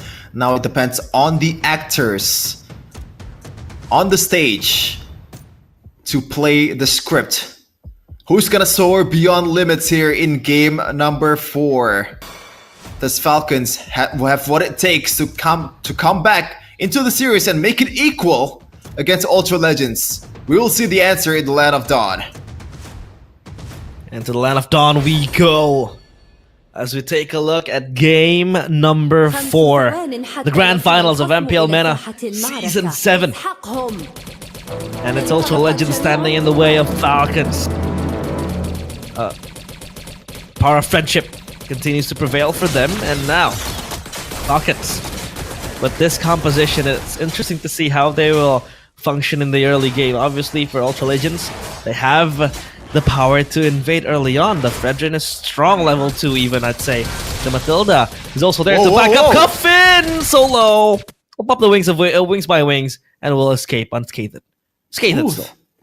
Thankfully, it didn't go down at a time. Now they're rotating towards the bottom lane. Gotta watch out. Sanji might have to use the flicker here. Oh, he runs away, pops the split, but he's gonna be locked in place. Again, another infernal pursuit by Dark Lord. He's gonna be fine. The Quanok, the Starlium Beam is very, very valuable on the early rotations. Oh, here comes Boyet. Steals the crab, I expect. Yeah, he steals it. The Blade Surge. This Kimmy's utility is already showing off in this early of a game, and also the Matilda as well with the guiding wind just rotating around the map faster than anyone else. Top lane though, even though it's a lane counter on this Airtel, you gotta still watch out for the rotating potential from from Troll and also Coffin as well. These two can really punish you in the early game with the Wings by Wings. And by the way, for Pharaoh, speaking about him, he chooses to go for a sprint, which I gotta say I'm not really a big fan of. I can see the idea. There's not that many CC going right at you, but you gotta consider that Boyet, Sanji, and Troll, like if you get locked down, or if you get shortcut, then it's game over for you. Meanwhile, Troll, use the flicker to get away. Back. No shortcut yet, so when he's ganked, he just has to run away. Turtle now spawns, and Ultra Legends, they have Prio, and this objective, I think it's gonna be conceded by Falcons, because look at where Boye is. He's very far back. And the purple buff though, at least he's stealing a buff, and Throwboy will get the turtle free. But look at Pharaoh down bottom, ganked by 3 members. He still runs away for his life, not for long, as Sano gets the Rhapsody down. Rystrom is here with Quanok as well, flying away, looking for an angle, but Cuffin with a feather airstrike now. It's just Throwboy popped upon with a grab. The Basil's Wrath will not get the kill, will not get any damage, and Throwboy is running for dear life. Quanok is here with the backup. Dark Lord as well, with the Circling Eagle, cancelled by Rystrom, and Sanji will also back away. Oh, I wonder why Boya didn't want to commit towards Throwboy there, especially after him invading his purple. But I guess it does end up with Falcon Esports, or like Team Falcons, being on the positive end, especially after taking down Pharaoh on the long lane, on the gold lane there. Now going towards the second turtle here, but 1 minute left. It should be a different story with Boyet now a bit more ready to take down the turtle, but the advantage is still going to be on towards Throwboy with the utility jungler and also the healings and the rotating potential coming in from Rystrom. Look at Quanok. It's just firing away with the beams and all that. That's what Kimmy does, and Ultra Legends, they might look for a play. Up top, they haven't really punished Sano so far, and the Granger can be a menace if it goes and bottom leaves lane unchecked. The bottom lane, though, Dark Lord will pop the Dark Wave, but look at the ult coming in from Cuffin to just dissipate. And this array Dark Lord is then falling back to the jungle. So far, Falcons are able to keep everything in check. But look at that. A gang might happen. The Flicker and Crash Course. The shotgun will pop, but the Traction Pulse will pull Troll back into pieces. Cuffin in the back has to really handle Rystrom, but it's a kill to Falcons. And it's Pharaoh losing his life, and Sanji will be locked in place. Quanok gets the kill. That's a very good kill to the Kimmy. Uh-oh, Quanok, you have to run for your life. Cuffin is waiting. And Quanok still able to run to a safer place. Throwboy just puts himself in front. Level 8 for the Fredrin. Oh man, I was trying to wrap my head around on how the hell did Pharaoh get there when Sano didn't even have a chance to get there. Like, he's supposed to be the one that has the chip teleporter, but Pharaoh takes it first, and it ended up being his demise. This is like one of the, I guess, the bad.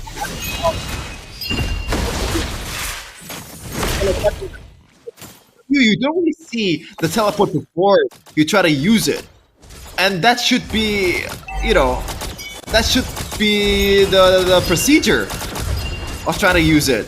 You gotta watch out from you know, your place to where you're going, because you might get punished.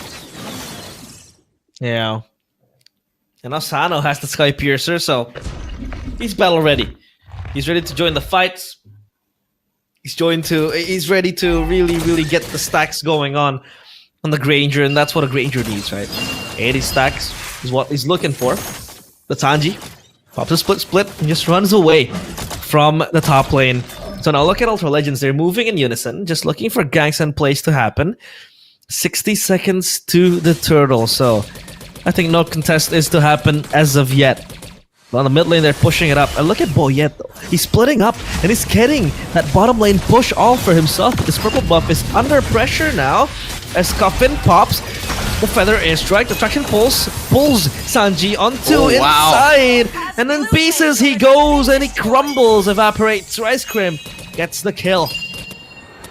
But they do have some kind of retaliation there in the top lane as Sano takes the turret, so I guess you could call that a bit of a even trade, but now Throwboy just diving in on towards the back line. Well, with the taunt, he flanks from the back. Troll might look for the backup, but Boyet is on immortal form, so he's gonna be moving back with the Susano. Sanji is back on the battlefield. Meanwhile, Throwboy might look for the steal to this orange buff. If he expends the retreat, nah, he does not. So a safe retreat for this turtle as well. All uncontested for Falcons. The objective, at least, is on the hands of Ultra Legends. Yeah, it's an easier win con as the story goes in the series. Throwboy, I don't think he's gonna be in game. Oh, what? Throwboy? Throwboy at the retreat. Yeah, he is actually throwing right now. Yeah, yo, okay, yeah, but that was a throw indeed, because he had the retreat. He had it ready, and it was Sano who stole the turtle for Falcons, and now they go for Hail Mary play with the Circling Eagle to the back. On the traction pulls, locks Sanji in place. Coffin is free hitting. The Appraiser swap doesn't connect, and Pharaoh comes in with a heavy crossbow, but no follow-up and no damage yet exerted. And now Ultra Legends, they lose all their resources with no one falling. That's very unfortunate, especially after the setup was done beautifully by Ultra Legends. As a single tap on the retreat, he used the retreat, but like it was not in time. I wonder what happened at the time. And Sano took it for himself. Quanok secured. Oh, and watch out first. Pharaoh getting jumped on. Shortcut, and Boye is here with the Blade Surge and the Evil Queller, but Coffin, the Wings by Wings, will be gap closing to Ultra Legends at the back. Boye has to be chased down, and it's Troll. The Appraiser's Wrath gone, and Throwboy finally having his own moment, but no, it's Sano! My God. Just crumbling Ultra Legends to pieces, and Quanok does live long enough to survive. It's Rice Cream and Dark Lord as well to accompany him, but it's a 3-4-2 trade, so I think it's still worth it for Ultra Legends.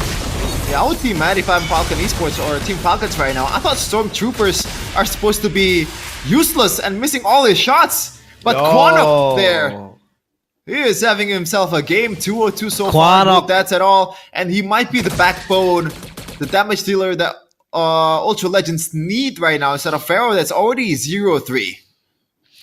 As long as they can keep this Kimmy safe and, you know, scot-free, it's all gonna be fine. But Pharaoh so far, yeah, not having the best game of his life.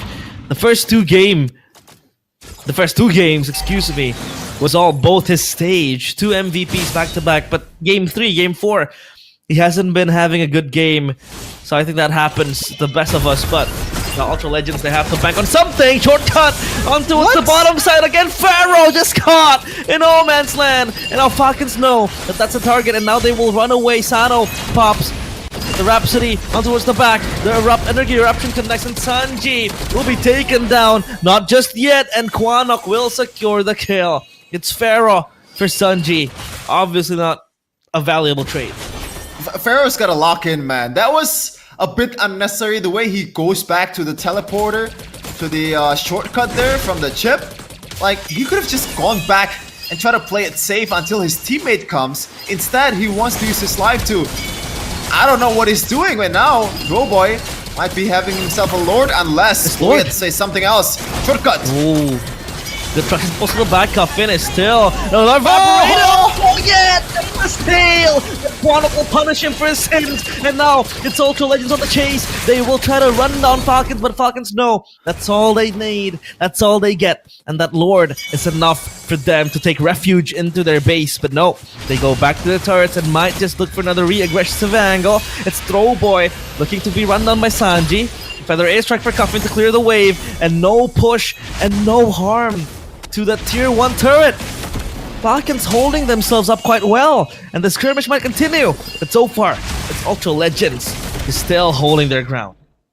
Yeah, it's a throw boy after losing on a 0-100 battle. He loses out on the 50-50 against Boyet. Not looking pretty good for the objective department here, because at times this is the make or break maneuver that you're gonna need in the late game. The 50-50s is gonna be super important, and Throw Boy has been losing it out in all fronts. Troll getting pulled back, but just taking a bit of damage here. As Falcon, they didn't use the Lord at all. Getting cleared by Farah in the bottom lane. Ooh, Dragon Pulse on towards Coffin. He's bleeding to death. But look at the circling eagle on towards Sanji. Not enough though to take him down. Not worth it as well. So now they have to clear the Lord down bottom. The Holy Defense is still there. They will try to hold it. Astronaut pop the passive. The Airthal will try to clear it. And yep, the Lord is down. No Holy Defense proc just yet. Pharaoh right now, I wonder what item he's securing. I'm gotta say, I prefer him to build something like a GDS just because of the fact that he can get away a bit safely if Boyet and Coffin is ever so slightly within his vicinity. Because he's gonna need that movement speed boost, man. Especially with him rocking the sprint there. Troll almost getting caught out by Rice Crim. Throw Boy, and also securing this throwback item, I gotta say, in the Guardian's helmet, something you don't really see every day in this kind of meta. 1.2k gold lead for Falcon Esports, but I gotta say, in the team fights, if Ultra Legends executed it properly, I think it should be their advantage. Yeah, it should be. It should be, because they have the damage, right? They have all the tools needed, and so far, it's all just misplays happening left and right that really denies them, and maybe just Coffin with his zoning potential. This Farsa has been a menace to deal with, and Quanok cannot afford to die if they want to carry on and get the winning team fight. But Troll with the conceal might crash on something. Oh, Boyet is so low, and he has to recall. So at least now Ultra Legends, they have Prio down bottom. They can push this wave. Look at the turrets. It's not even broken down just yet. Tier 1 and mid still intact, and this Lord spawns, and they might have their fingertips in this, but Sanji is here to back them up. Hey, you don't want to do a 50-50. Ultra Legends, don't do it. But Sano is in the bottom lane. He has the shortcut to be used after this. Uh-oh, the Lord going solo, but Throwboy diverts his attention towards Boyet. The Lord has to be the main focus, and Throwboy secures it. Now it's Troll taunted on towards the backline. Boyet has to go back. He's low on HP. Sano cannot do anything about it. Sanji left to be fed to the wolves, or to the dragons rather, as Sanji will bite the bullet for the team, and the Falcons, their wings clipped. Traction pulse to push them back even further. That's a big win for Ultra Legends. 2 kills and a Lord.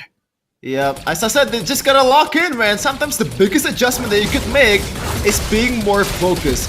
And Ultra Legends just did that. Throwboy finally winning it out. Well, not really. It was a 0-100 for himself. He had all the avenues in the world to use that retribution. And now they're knocking on towards Falcon's door. They want to use this Lord to end the game.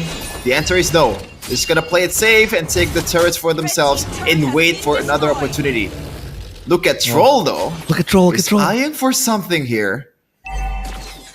Boyet might be spotted as well. Now he's gonna recall, so no follow-up. Troll will also recall respectively as well. But look at all the damage that has been done by Ultra Legends, right? Top side turret broken down, mid side turret only on the inners, but the bottom side still intact, all three. Standing strong for the players of Falcons and Throwboy. This bush might be his winning grace. Troll walks into it. Traction pulse to follow up as well. And Troll gets delated. No saving grace for him.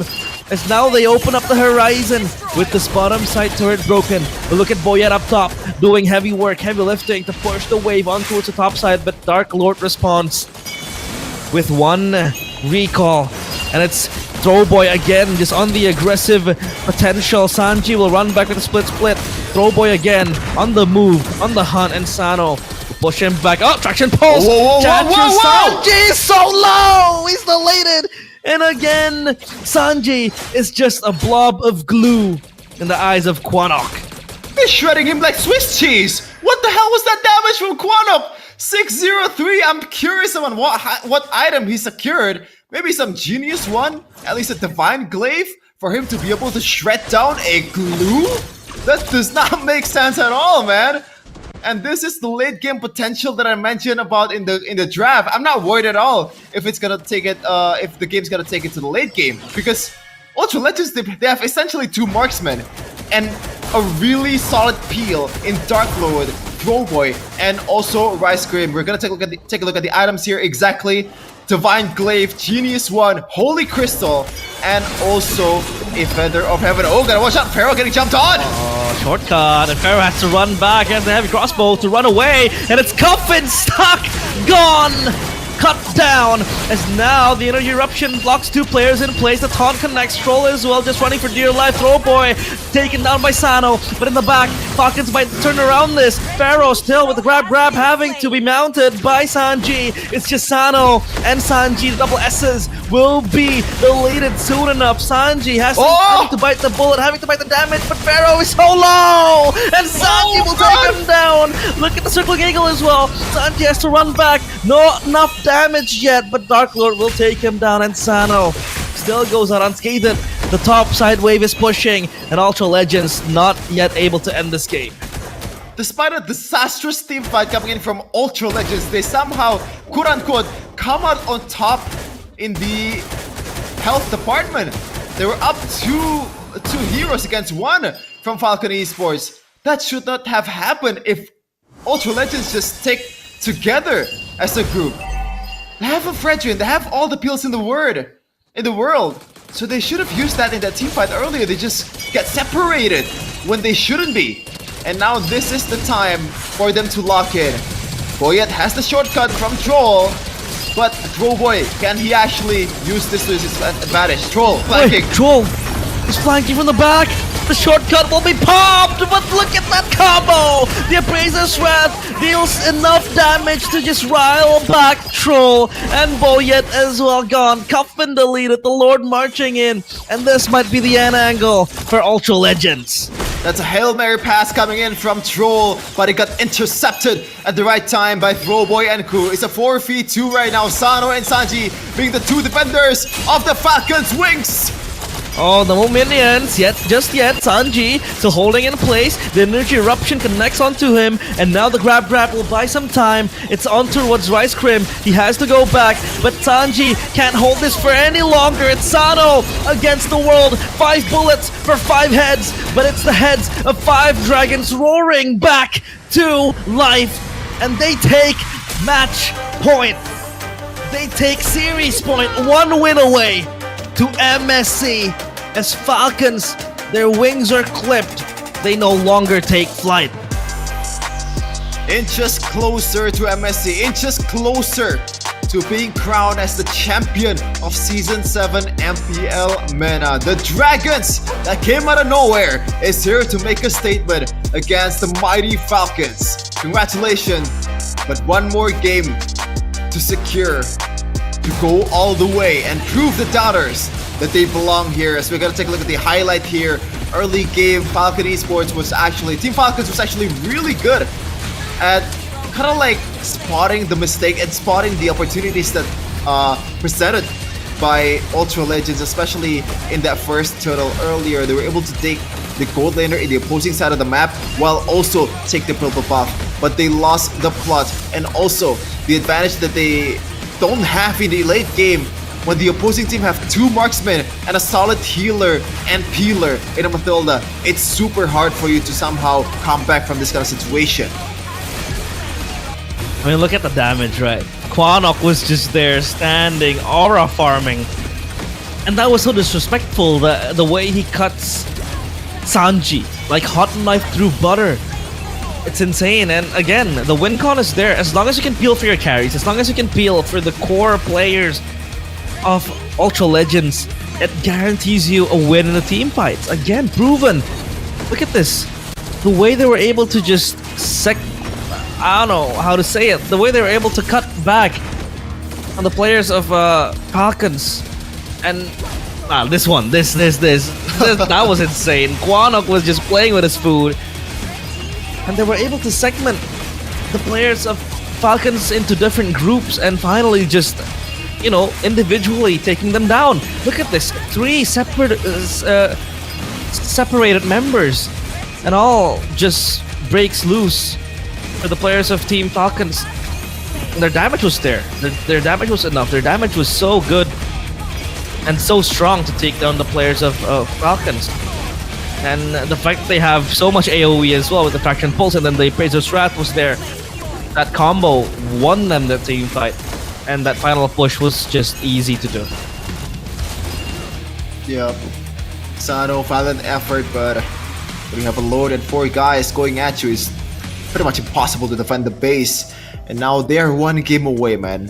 1 step away, as the MVP of the game belongs to Rice Cream. 100% kill participation. I'll always say this to all of you guys, solo players out there: if you want to play Roamer and get MVPs, this is a hero to farm KDA, because Mathilda cannot die if you're snowballing. If you have this item, the photos, the blood wings, and also the Oracle just boosts your healings by 10-fold, and also the shield as well, not to mention. And the fact that you have this frontliner is just guiding you to victory, or you are the one guiding them to victory, just makes the game even easier. As we're gonna take a look at the damage dealt by both teams. Quanok and Pharaoh both do their part as the main damage dealers of Ultra Legends. But for Falcon Esports, or Team Falcons, Sano is pretty much the backbone of this front-to-back composition that they're trying to, not front-to-back, but Sano is the one doing the front-to-back most of the part when they're trying to defend the base.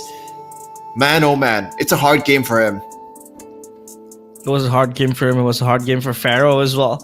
Pharaoh was not delivering in the last 2 games, but at least he was doing his job, right? Just kiting back the players of Falcons, and the rest of the team just does the job well.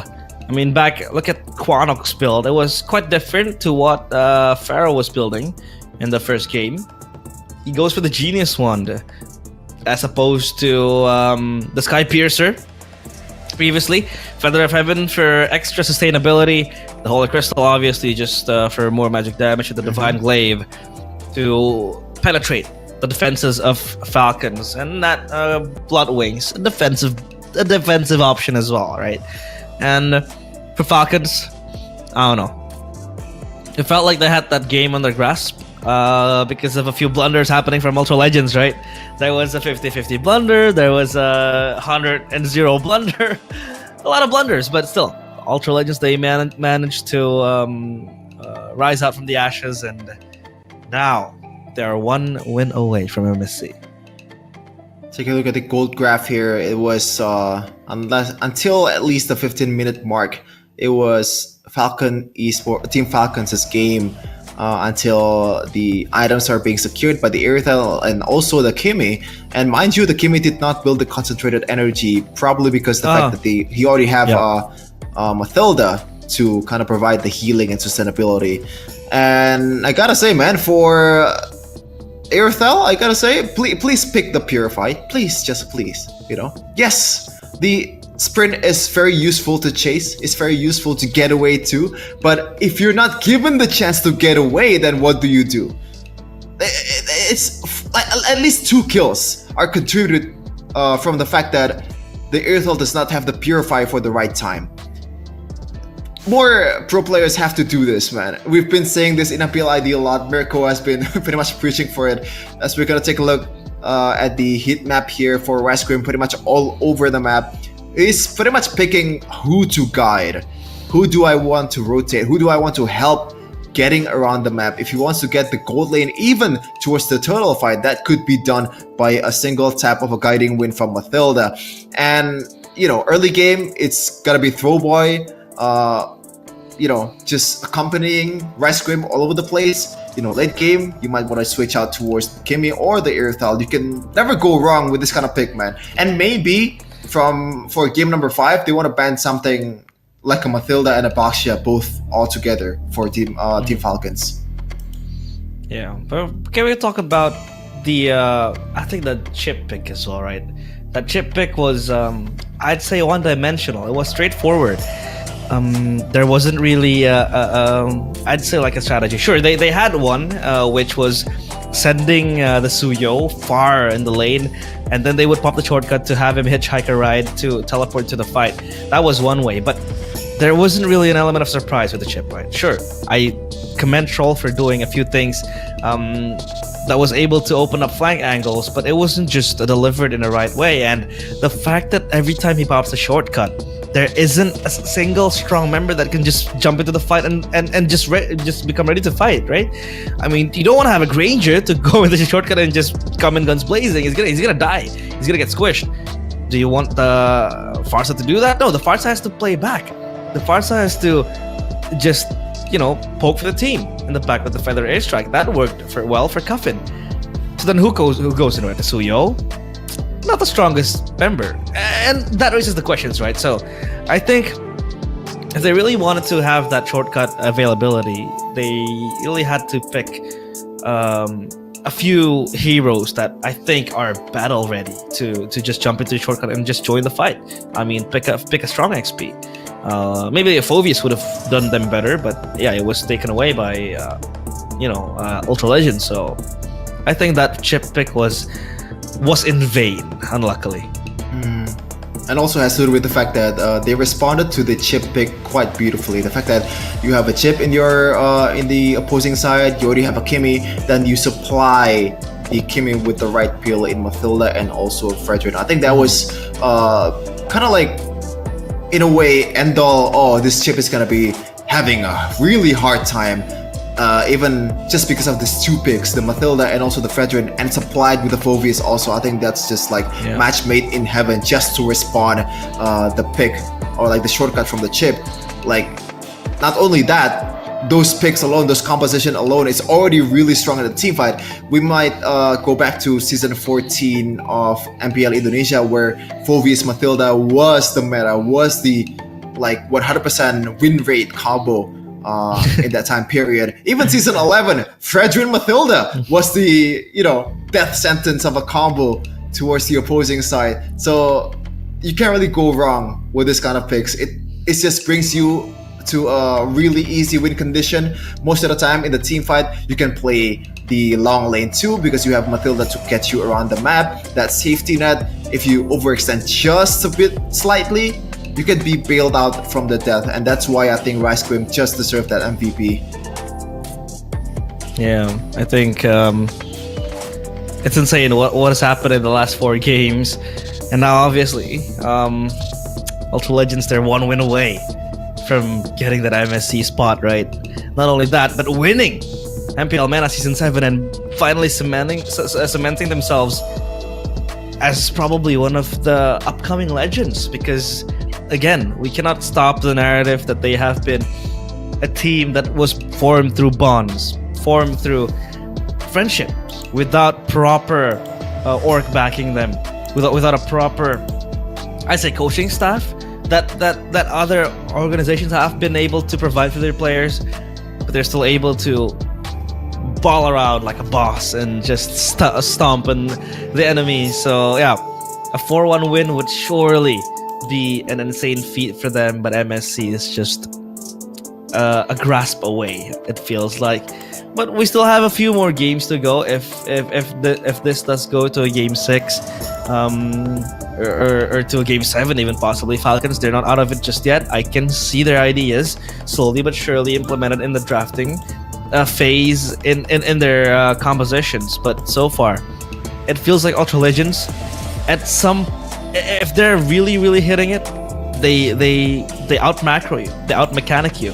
So yeah, I think everything is just going smoothly for the players of Ultra Legends. Yeah, hopefully there's no hiccups in the last stage of these games here, the closing match or the closing game. And don't worry, like if you're wondering how to get to MWI, how do I watch these ladies compete at the highest stage in MWI 2025, you can go in without paying a single penny, man. Free entrance in Riyadh, Saudi Arabia from 15th of July to 19th of July 2025. Just mark the calendar there. If you are in Riyadh, which I'm really jealous of, man, you can take a photo not only with some of the MENA legends that's going to be watching there and also playing there. You can take a photo with, you know, some of the teams that's already qualified towards the MSC. Like, for example, Team Falcons. No, not Team Falcons. I'm sorry. TLPH. Yo, come on. That was a mistake. Actual mistake. I'm sorry. TLPH and also Onyx VH. Obviously, the reigning world champions of M6 is there for you. If you want to watch some high-level Mobile Legends, just like this one in the MENA Season 7 Grand Finals. And realize, I just want to share a fun fact with you. Like, if you go to the Liquidity page for Ultra Legends and look up all the players, there's literally no info on any of them. And that's why, you know, even though they're technically not randos, you know, some of them have played in the stage before. Like, the fact that there's no information that's provided in the esports page is already ridiculous, man. That's true.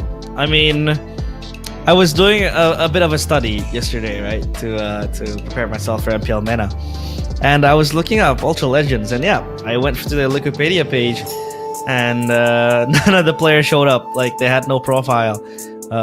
So yeah, I think they're gonna make a name for themselves today, and even better if they make it to MSC 2025, because the playoff tickets are now on sale with the MSC Tournament Pass. It will include 3 days matches. So obviously, MSC is going to be held from the 31st of July 2025 to the 2nd of August 2025 at the EWC Riyadh in Saudi Arabia. You can go to webook.com to secure your tickets in MSC 2025 playoffs. So yeah, if you do probably splurge on the tickets later on in MSC, it's okay, because MWI is going to be free entry. So, you know, it's a win-win solution. I mean, Chefin saw the word free entrance and his face zoomed in to the camera. So, you know, who doesn't love free things, right? And obviously codes are also free, but you got to stay tuned for more codes, because we still have some on our bags. So chill. And I read a comment saying that, you know, is it already morning in Indonesia? 2:30 a.m.-ish? It is already morning indeed. It's currently 1:30. So this is light work. This is light work for us, you know. It's fine. Yeah. Just maybe like 5 cups of coffee and a bit of a chance of heart attack, because overdose of caffeine will get you through 8 hours of casting. No, that's a dreadful fact. I don't even drink coffee. We're still alright, guys. That's true. I see apples, by the way. Apples, they have caffeine as well. So sometimes if I'm sleepy and if I have an apple, I just eat an apple and I'd be fresh all day. I don't really drink coffee because I have, you know, acid reflux. But, you know, the games are keeping me awake because it has been all fun 4 games. As they say, an apple a day keeps the doctor away, and somehow keep the you know, the drowsiness barista away for you to be able to cast barista. Yeah, because then you don't need to make a coffee. Come on, Jeffin. But that's only you though. That's your problem. That's not my problem. No, there's like a million other people that has acid reflux that can't drink coffee. Yeah, shout out to the acid refluxer out there. We feel acid for you. Refluxer. Yeah. I'm an acid refluxer. Is that and even we're going to game number. Oh my god, I forgot. Game number 5. Now.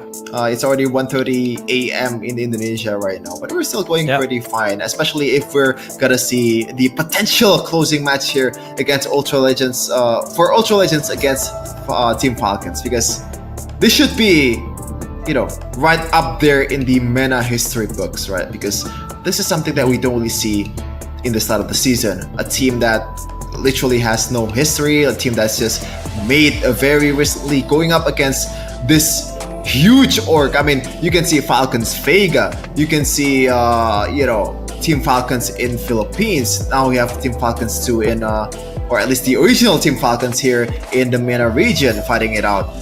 like they should be the number one contender, yet they're down about 2 points right now and potentially losing out on the MSC spot. Yeah, that's gonna be a bummer, right? I mean, this was the core roster that has been in the international stages for quite some time now. Ex-Twisted Mind, 4 members. I mean, Sano, or rather Hoda, excuse me, the jungler of Twisted Minds that has been playing with the core members of Falcons. I think deep down he also wants Falcons to not win, because then, you know, if you don't go to MSC, I don't go to MSC. Yeah, it's fair. No, I'm kidding. I think he wants the best for his ex-teammate, ex-teammates as well. But imagine Ultra Legends being on MSC, or rather, better, they make wildcard, and then they get to the playoffs. They get to the group stages. Who knows? It's a possibility. Yeah, it's also possible that we need some break right now, because as fine as we are humans at the end of the day. So stay tuned for game number 5 and potentially the closing match of MPL MENA Season 7 after this.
相変わらずやかましい奴らだ。今度は背中合わせでいくわよ。よっしゃ、第7班ここに復活だってばよ。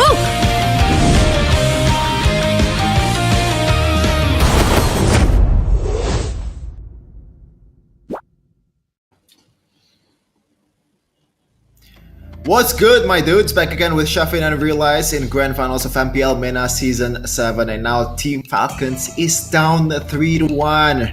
And 3-1 is usually a death sentence to most teams, you know.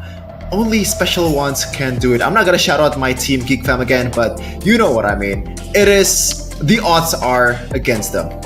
Team Falcons, what do they do to come back from the situation? I think you gotta stop the geek glazing, man. Nah, I'm kidding. Hey, I said I'm not gonna mention geek. Oh, okay. Yeah. Okay. Fair point. Fair point. But I think for Falcons, what they have to do, I think they need more synergy in their draft. Some of the picks that they have been bringing upon, it doesn't really fare well, and it doesn't really blend well with what they're trying to bring. Number two is, I think, just play on uncomfortable picks again. It feels like Boyet on the Suyo wasn't as good as he was in the Hayabusa. Sure, he was making waves up top, on bottom. Global presence was there for him to just push on the waves, create that flank angle, create that slow pushing wave that could just distract the players of Ultra Legends. But again, it wasn't really his forte, because in the team fights, his Suyo looked a little bit clueless sometimes, right? Just being bursted down quickly, and it seems like he does need a bit more comfortability in the picks. Yeah, and this team is very comfortable right now, up by 3-1. Only one game stands between them and the Dream. A Dream once held up by players who not too long ago were just like you. So the description of randos is not really too far-fetched, right? Because these are us, you know, just watching through the screen, maybe just, oh my god, imagine myself competing in the pro scene, imagine myself playing in the MSC. We thought it was just a pipe dream, but maybe right now you are the next MPL MENA Season 8 champions. Yeah, and it starts from now. These guys are the trendsetters. These guys are indeed what other players hope to be, right? I mean, these were just ordinary guys. These guys, again, were friends, creating a team together, and finally one more win towards MSC. So it's gonna be insanely close, at least.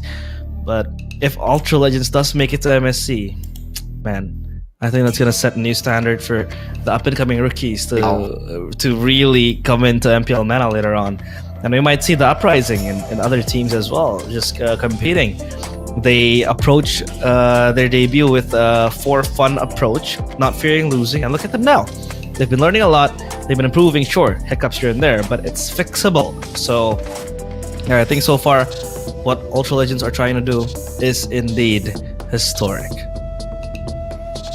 Which makes me wonder, like, how would an org like Team Falcons will respond? Because they've been investing with these very experienced players for the longest time. Do they want to invest towards younger players? Do they want to acquire these guys from Ultra Legends? And that we need to see if, you know, Ultra Legends will be able to take this game from themselves, right? Team Falcons is backed into the corner, still with the same bans in the Lucas. Coach Link did not want to change that Yi Sunshin and this first two bans.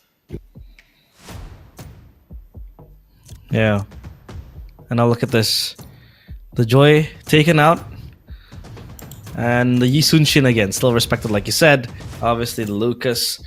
It just hasn't seen the light of day in this series, at least. Meanwhile, for Ultra Legends and Falcons, what else do they want to ban? The Hereth might be a good shout, because it has been very disruptive. Or if they fear again of a global presence possibly happening, and they can ban the chip. The Boxia is an option, but again, if you ban the Boxia, that gives the angle for a Kimi to pop, and Ultra Legends deem the Kimi to be more important, so they ban out the Kimi. Yeah, interesting maneuver here from Ultra Legends, but maybe we can really rule out that it's still gonna be a Harith ban in the third ban here for Ultra Legends, knowing that the Baxia is available. Matilda is finally banned for Team Falcons, so they're going into the right direction from my perspective, or at least what I thought. Now, Ultra Legends, I gotta say, I still prefer the Baxia ban over the Harith. I gotta be honest, I don't know why they're fearing this Harith so much. Maybe it's something that Sano really likes to play, or maybe they don't have the right tools or the right hero pools to be able to counter this Harith if it has the room to snowball in the early game. Because as we all know in MPL Indonesia, like if you have a good Harith, that's an easy late game for you. Maybe Sano is the case also in this match, but Baxia is getting banned by Coach Drew. And the Baxia is still respected. So at least now, the Harith is free. They might first pick the Harith, right? No Baxia threat. This could be a jackpot for Falcons if they want to take the Harith on towards themselves. And they will go for the Harith. Okay. That's free real estate. Wow. Okay. We're gonna see like what makes this hero banned 3 times or like 4 times before this if it's used by Sano, and right away the response is gonna be the chip and also the Fredrin. This is back on typical the utility jungler Fredrin. You cannot go wrong with picking early Fredrin because you have a setup, you have a body in the front, you have a good jungler always also to clear the Lord and clear the turtle. The 50-50 is going to be favorable towards you, so it's a matter on how you supply this Fredrin with enough damage from the back if you want to play it that way. But with the chip being picked, you mentioned this a lot, realize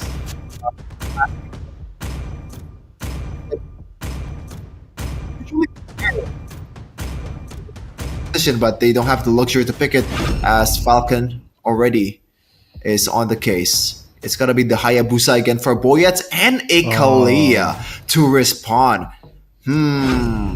Interesting. And right away a Masha. That's a very early Masha being picked by Dark Lord here. Okay, so Dark Lord. We have seen Shades of the Masha in the first game, right? Insane targeting, but I think this time the Kalea is there to hold the Masha in place. The Hayabusa, comfort pick, the Harith will be very, very fun to use with Sano. And now the Glue banned out to deny possible XP pickups, right? I think a Fulvius ban could also come to play for Ultra Legends. But again, a CC is possible to be picked up as well. But a Lunox, so they fear of a possible a possible threat, I guess, again, out of respect of Quanok. And now, for Falcons, it's all about them just trying to derail Ultra Legends of a possible comfort pick again. Do they still want to ban the 1-1 here, Falcon? Because it's one less target for the Kalea from Troll. And it's also, surprisingly, right, a decent lane matchup against the Harith in the first 2 levels, especially when you have the Inspire. And, it's not really the best matchup against the Hayabusa, but still, it's one more trouble that Falcons has to solve as Pharaoh picks up the 1-1 again. And they can still play that independent game for these players. You have a Masha, you have and there you go, the 1-1 is getting banned by Falcons. Now, what do they want to pick in the goal lane here? Just to match up the early game from the Harith. You're gonna pick the Louis first. It might seem great, they have 2 teleportation, but sometimes in MPL Indonesia, this kind of things can overwhelm you and makes you a bit more, too decisive on what do you want to go for, which team fight do you want to appear on. I think this time around they have the Luo Yi to be a curveball effect again, just with the teleportation plays up and down. But Falcons, they have to be wary of that, and even if they do pop the diversion, I mean the Harith is there on standby, playing defensively. The Hayabusa as well is a defensive tool to play back and forth. The Kalea is also going to be very strong, and the Phoveus Farsa pickup. A good combo to end up the draft for Falcons. I mean, they have poke, they have front to back, they also have dive, and they have sustainability in the Harith. And now it's up to Ultra Legends to close out the XP, I suppose. No, not the XP, the marksman. And yeah, gold lane goes to Granger. So Granger Harith, a matchup that isn't really favored for the Harith in the early game, but once the Harith hits level 4, I think the Granger will have a hard time. A whole lot of damage coming in from both parts, man. This is gonna be a very chaotic game from both, especially with how many teleportation that Ultra Legends have here with the diversion and also the shortcut. Hopefully it won't overwhelm them and makes the win con not clear for them. For the Team Falcons though, back again with Kalea, it's very simple. You just get one and kill them and try to win the team fight with numbers advantage. I wonder with this kind of like easy win condition, Team Falcons will be able to extend the series to a 7-game series here, or at least 6 for them. But yeah, back again, they are back to the corner. Looking at the emblems that they've secured, some tenacities from Kwanok here, knowing that he's gonna get dove on by the Hayabusa, potentially from Boyet, and we know that he's very capable on the Hayabusa, especially looking for some kills. And it was able to propel them towards a 16k gold lead victory in game number 3. Can they replicate it though in this game number 5 is the question. They have the tools, they have the Farsa again, a hero that they've picked up in that game number 3. But they can they soar beyond limits of what they have right now? Falcon Esports, they're back into the corner. They're in danger of coming back down to earth.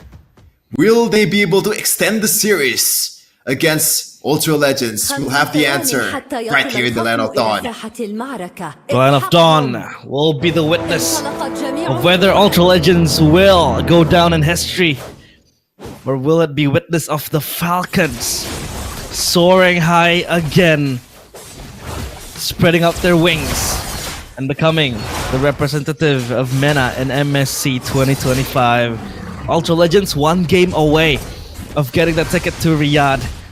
And now, it's all about comfort. It's all about how they can really deal with the early game pressure coming in from Ultra Legends, because the Fredrin is going to be strong as well. The chip teleportation also enables them to create flank angles that could possibly be hurting towards Falcons. And this Luo Yi early will also have that hope that is very, very scary to deal with.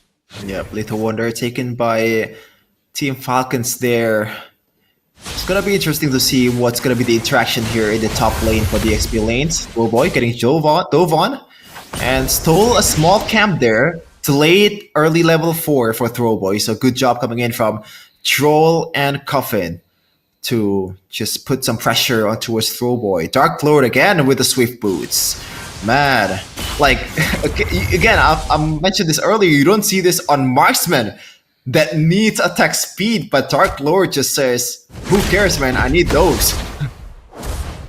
Yeah, he does. He needs that.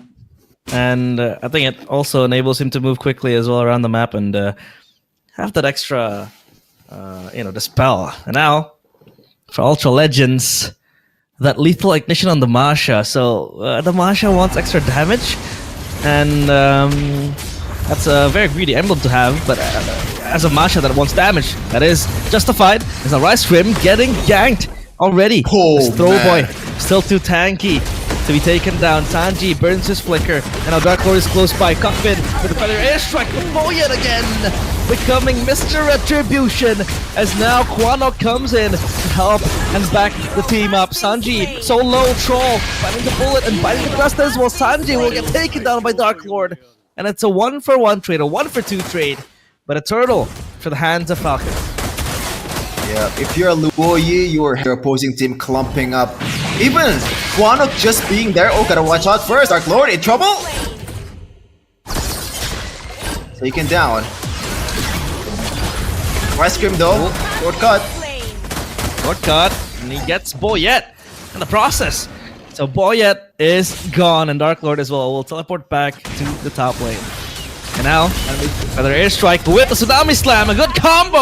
Oh my to get god. Ice Cream as well. So a vengeance is started already to get the revenge kill towards Ultra Legends. Yeah, early game, just as I predicted earlier, it's gonna be very chaotic. Already 6 kills in a span of 3 minutes, 1 kill average per 30 seconds. And I don't think they're gonna stop just yet here. Throwboy already invading the jungles of Team Falcons. Like get punished here though. Come on, Force with Throwboy, and Throwboy with a Razor Strat, but Pharaoh is the one dealing the damage. Pharaoh might have stepped too far, and yes, he does. Cuffin gets the kill with the Feather Airstrike, and they will get the 1-for-1 trade, but it's a roam for the gold laner. Yeah, a trade that Team Falcons will take any day of the week. The Saudi Arabians are here to make a statement. Already still keeping up with the 1 kill per 30-second average here. 8 in 4 minutes for these two teams. They're gonna just pump the brakes a little bit, man. It's just too much action right now to deal with. Especially if you want to win the game, you just gotta focus on the objectives a bit more. Now, diversion towards the side bushes. Uh-oh, the taunt connects towards Troll, and Troll with the Tsunami Slam brings Throwboy on towards the turret, but it doesn't matter! Still though, Cuffin gets the kill, and Dark Lord joins the fight with the shortcut as well, but he has to flicker back. Now Boyet is here, the shadow kill on towards the backline. Sanji jumping in with the demonic pursuit, but no! It's Sano getting the kill towards Quanok, and they will re-aggress to the turtle. Once again, the backliner of Ultra Legends overstaying their welcome. Yes, you have the shortcut to start the team fight earlier than Team Falcons, but you don't have enough time to stay that long and not getting punished by the rotating Sanji and Boyets. Right now, Dark Lord already secured the Heptasis, so it's gonna help them deal a bit more damage, especially proverbially towards Cuffin that's already 4-0-1. Cuffin is impenetrable, but look at that damage! And they're gone! Evaporated, burnt to pieces! As the mirror shatters, and Falcons, they have all the lead they need. Quanok is here, late to the party, but he might be the next on the chopping block. The shadow kill to exert more damage for Boyet, but Sano will be the one to pick up Quanok's dead body. Man, oh man, the team fight capabilities of these two teams are off the charts based on the composition that they bring out to the table. Looking at the items right now, look at the emphasis towards the physical defense with a lot of Dreadnought armor from the Chip, from the Brethren, even for the Phobias as well. So they know that this skill damage is gonna come through in this early game for Pharaoh and for the Hayabusa already. Towards the Antikyras, Throwboy will take more damage more than ever right now in this early of a game. Not Troll going back, Throwboy still waiting here. But we have Mr. Leo on live stream. Hi, Mr. Leo. Is this what you want? Thank you for watching, obviously. Mr. Leo casts. One of the best casters that MPLPH has, and probably one of the best that MLBB has, right, Chefin? Yeah, for sure. Like, love your color casting, dude. Like, can never Leo is my idol. Close to that. Leo is my idol.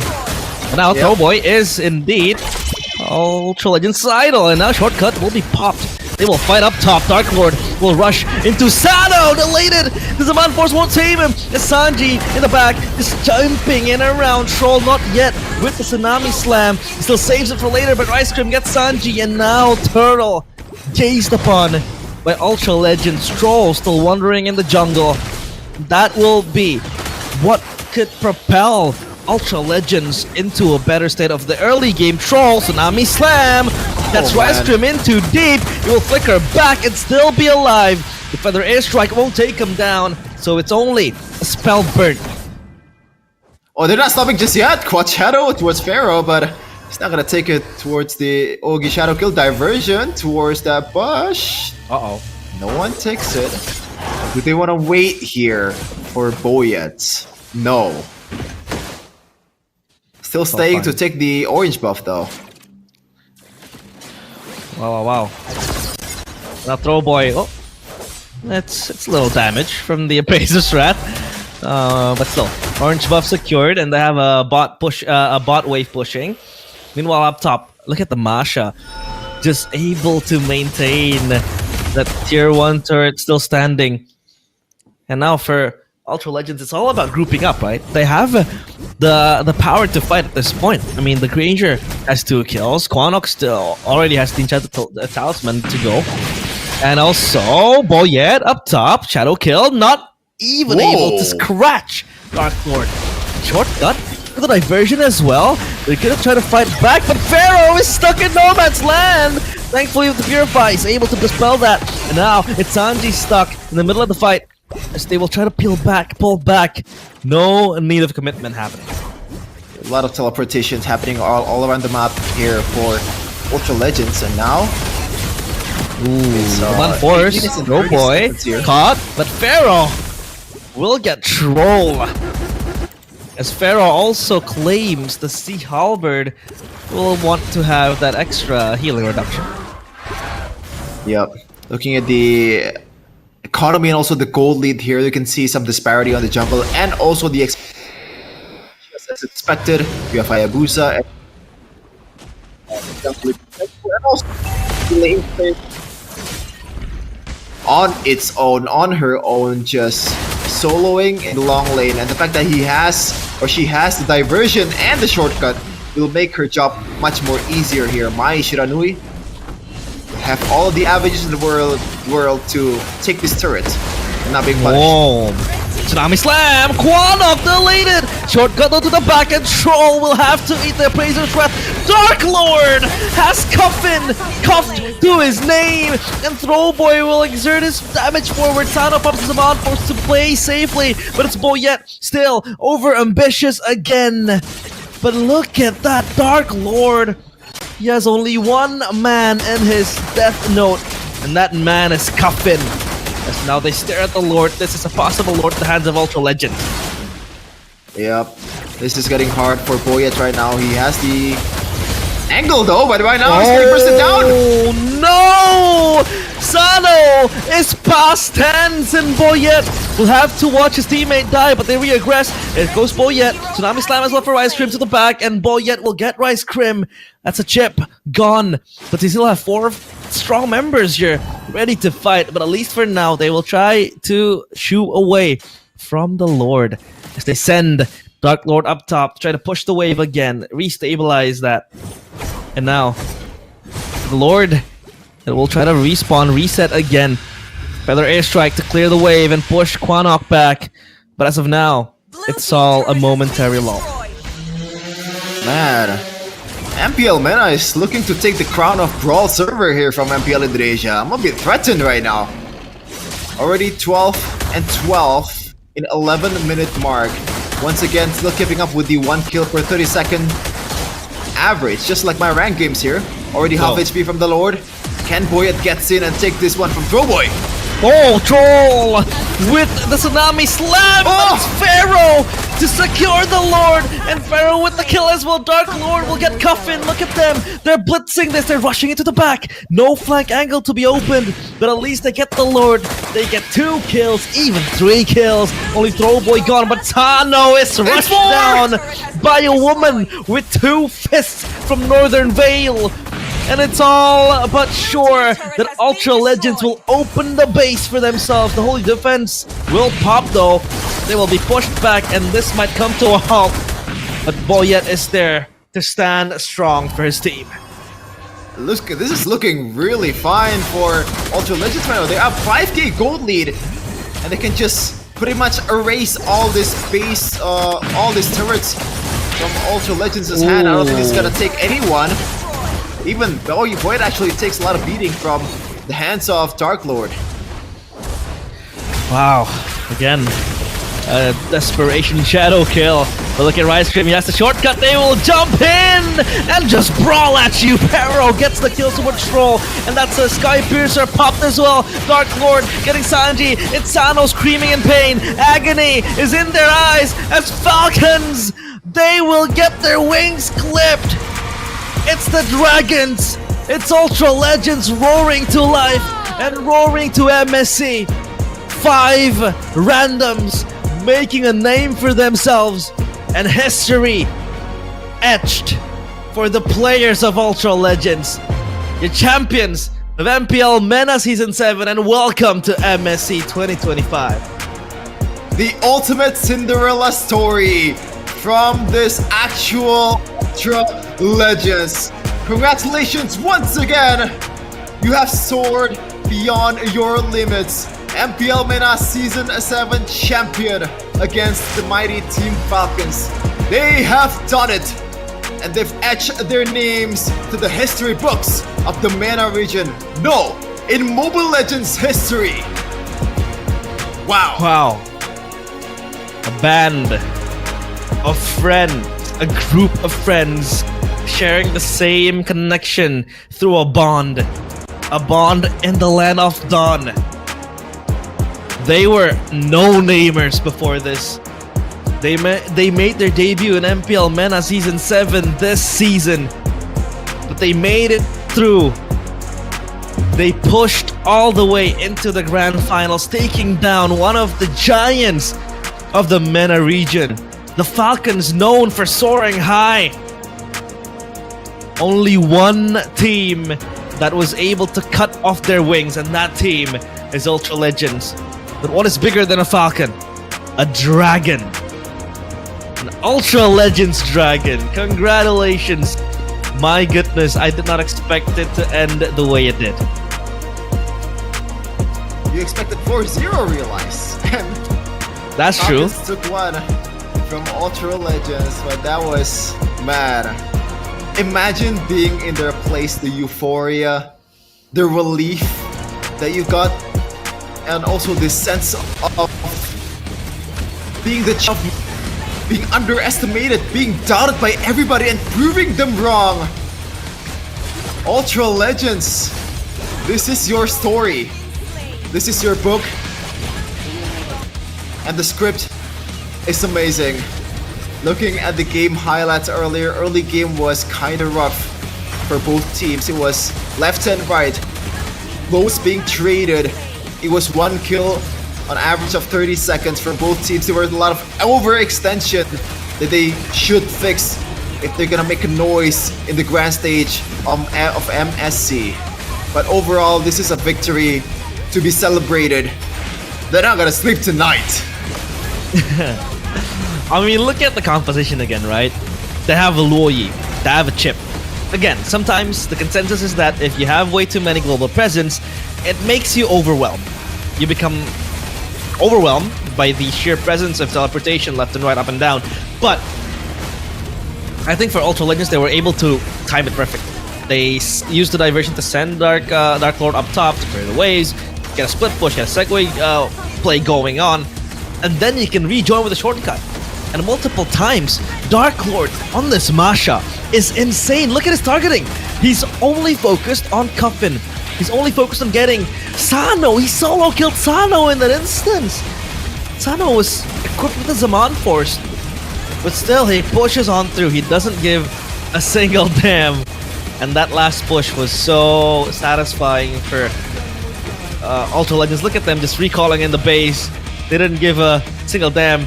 And with that Geek Fam recall, minus 20 points. Aww. The whole team just aura farmed at the time. And the MVP of the closing game was Pharaoh with the Granger. Looking at the items, good respect there towards the Sea Halberd, just respecting the healing capabilities of the Harith and try to get him buff or nerfed as much as possible here. Just clean cut performance. A few overextension, but overall, who gives a damn when you're winning? Yeah. Looking at the damage distribution though, Quana did his parts, and Dark Lord, even though it's only 23%, I'm sure he dealt his damage when it all matters. Most of the time he was just split pushing in the top lane, in the long lane, giving a lot more room for a throw boy, for the whole team to operate, especially when you have this kind of composition which relies on you owning the map to execute the diversion and also the shortcut as much as you can. This kind of map control being provided by Dark Lord is so important. Again, right? When we took a look at the items, nothing out of the ordinary. I feel like a radiant armor to just focus on the magic damage being brought upon by the Luo Yi. The fleeting time as well by Troll to get the Tsunami Slam going, but I feel like it wasn't savable that game, because the amount of pressure that Ultra Legends were able to put on Falcons was just unstoppable. They were basically everywhere. I mean, with the global presence that they had, surely they would do just that, but taking into account the individual plays, the pocket picks, the cheese strats, like this Masha right here, just pummeling on through the back line of Falcons, that was just done. I mean, how do you bypass a Kalea and then a Hayabusa and then go straight through the Harith and the far side? It's insane as a Masha. So I think that was one of the trump cards that Ultra Legends had that really gave them the win as well.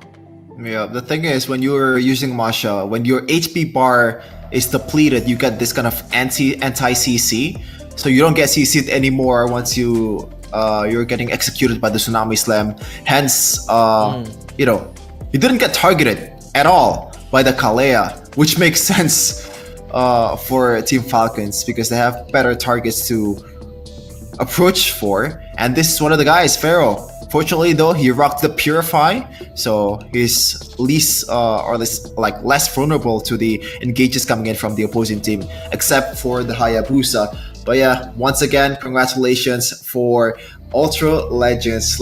I just love seeing these kind of stories, man. The Cinderella stories, like out of nowhere, just formed a new team and somehow taking the league by storm, taking it all for yourself, and you have this chance to compete in a $3 million tournament in 31st of July. I can't wait to see Throwboy against Kyrie. Oh, Right? Oh. Nah, I'm kidding. Onyx has to first go to MSC. And number 2, Ultra Legends has to make it to the wild card.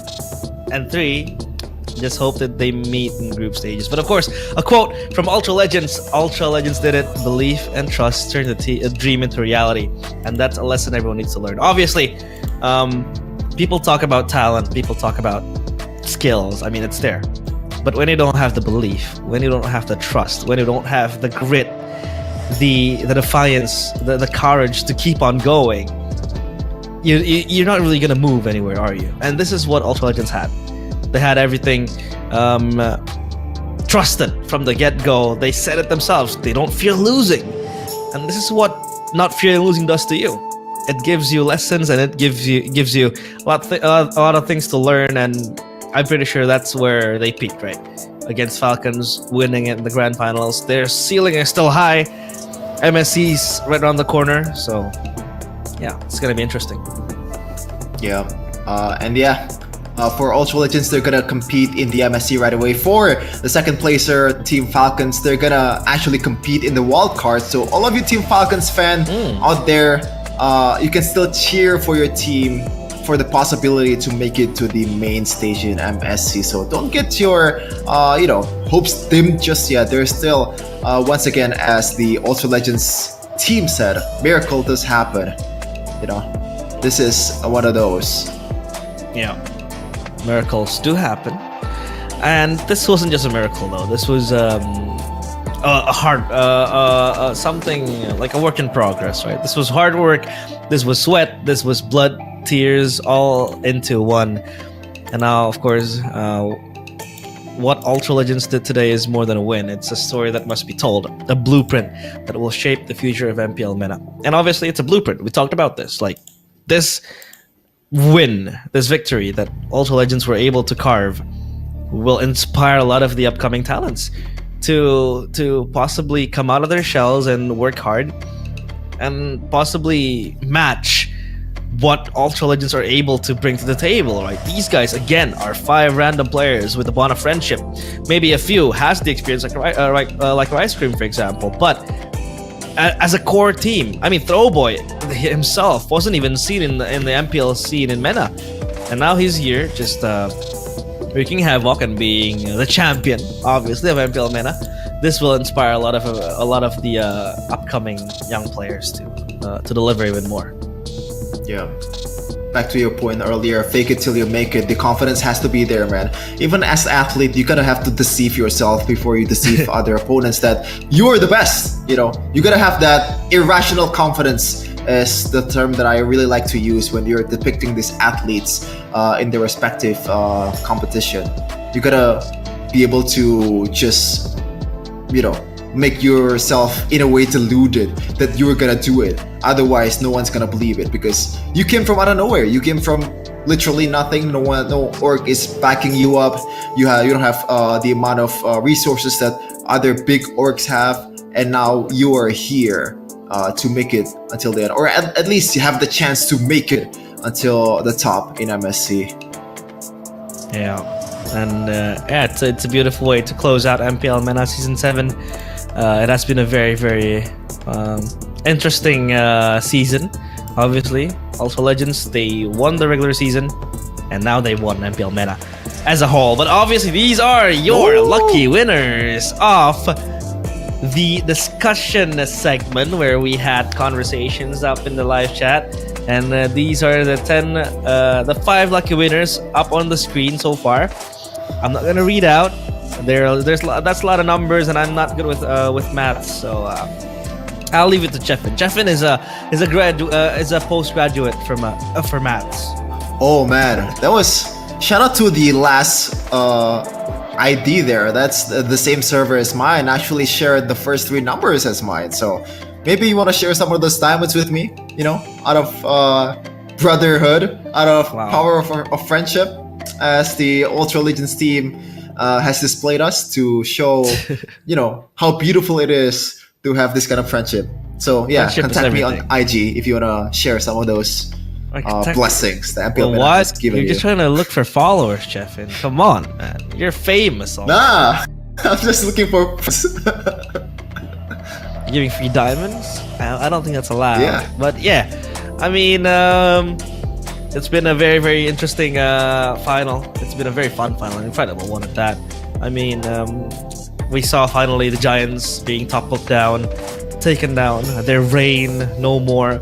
It was Twisted Nines, and then the 4 core players left. They joined and bonded together to Falcons, and then it just stopped there. Ultra Legends came in with flying colors, and obviously they ended like the power shift narrative. It's all built upon by them, and it was finished by them. Mm-hmm. They proved that the power shift narrative still exists. And we will see if the power shift narratives still exist in MWI, which by the way is free of charge for entrance. So if you're a broke man like me, you can still go there dressing like just a rando, just like Ultra Legends, and just watch these ladies play their games, man. Maybe the power shift happens in MWI. No more Filipinos and Indonesians dominating. Maybe some of those EEC region ladies will be able to topple them. And this is also happening in Riyadh, the MSC 2025 from 10th of July to 2nd of August. Man, it's always a good time when MSC and MWI is online. It's just every day is a Mobile Legends action. Every day you don't really, you always need some sort of like Mobile Legends energy being pumped into you, right? And this is the right way to experience it. And you can experience it live. The tickets are on sale right now, including some MSC tournament pass, like 3 days matches and all that stuff. You can book it at webook.com, not anywhere else. Yeah, and don't forget to gear up for MSC and MWI because it is only 40 days Ooh. towards MSC XEWC. I like that slogan, encounter the unknown. Wait, Because I like the design though here. Yeah, the design is very nice. I mean, it feels like we're trying to split, right? The regions here. You got Southeast Asia, and then in the left side you got Myanmar, China, you have Malaysia, ECA, and the other regions. So yeah, interesting to see how MSC will go down because MSC will be very very prestigious for these teams. We talked about it, life-changing money. That's one of the motivations, but I think it's more on pride. It's more on winning an international trophy for your region. Obviously, last year it was SRG. This year it probably will be different, right? We have so far confirmed 2 from PH. It is TLID and Onyx PH. Obviously, Onyx, they have to qualify. Yeah. And there are some teams that's already secured a spot in the MSC2. It's CFU Gaming from MPL KH, Aurora Ooh. Turkey from MTC. We still have to wait for MPL Latam Grand Finals and MCC Grand Finals. There's some pretty good names out there. Seoul Esports from Indian org that's handling the NA region. This is something that we didn't really see coming. BTK being transformed into Seoul Esports, and hopefully they will be a bit noise because it has been some disappointment streak from the NA region after their brilliant run in M3. Hopefully this is gonna be the turnaround, and also the turnaround for all the other regions out there, man. We were like, even us as Indonesians, we're kind of tired of it being either Philippines or Indonesian. Well, let's be honest here, it's mostly Philippines. We're getting tired of it. So time to power shift as the MPL MENA region did in this season. Yeah, I think I like the power shift narrative that was brought upon by MPL MENA and Ultra Legends as well, right? They have been proven to be the dark horses, but they won the entire thing. So I think that could happen in MSC as well. A power shift maybe from PH to another region, because so far PH has been seen as the strongest region. In conjunction to international events and winning domestically, right? I mean, Onyx PH, a different breed of monster, TLPH as well. So that's a possibility that the power shift can happen. When looking at the playoffs that's already happened, they've already secured 2 spots for the MSC for the PH representative. Those 2 teams that qualified, not gonna lie, I realized that looks just a little bit scary, Maybe sending some Jeepers Creepers down to your, make you goosebumps a little bit late into the night. But as we are right now in Indonesia, very late into the night, already 2:20. So thank you so much for all of you guys that's already watching MPL MENA Season 7 Grand Finals. It has been a fun time, and it's an honor for us to be able to cast this tournament. Chef in and realize we are signing out, and do not forget to watch the next tournaments of Mobile Legends Bang Bang everywhere. Bye-bye.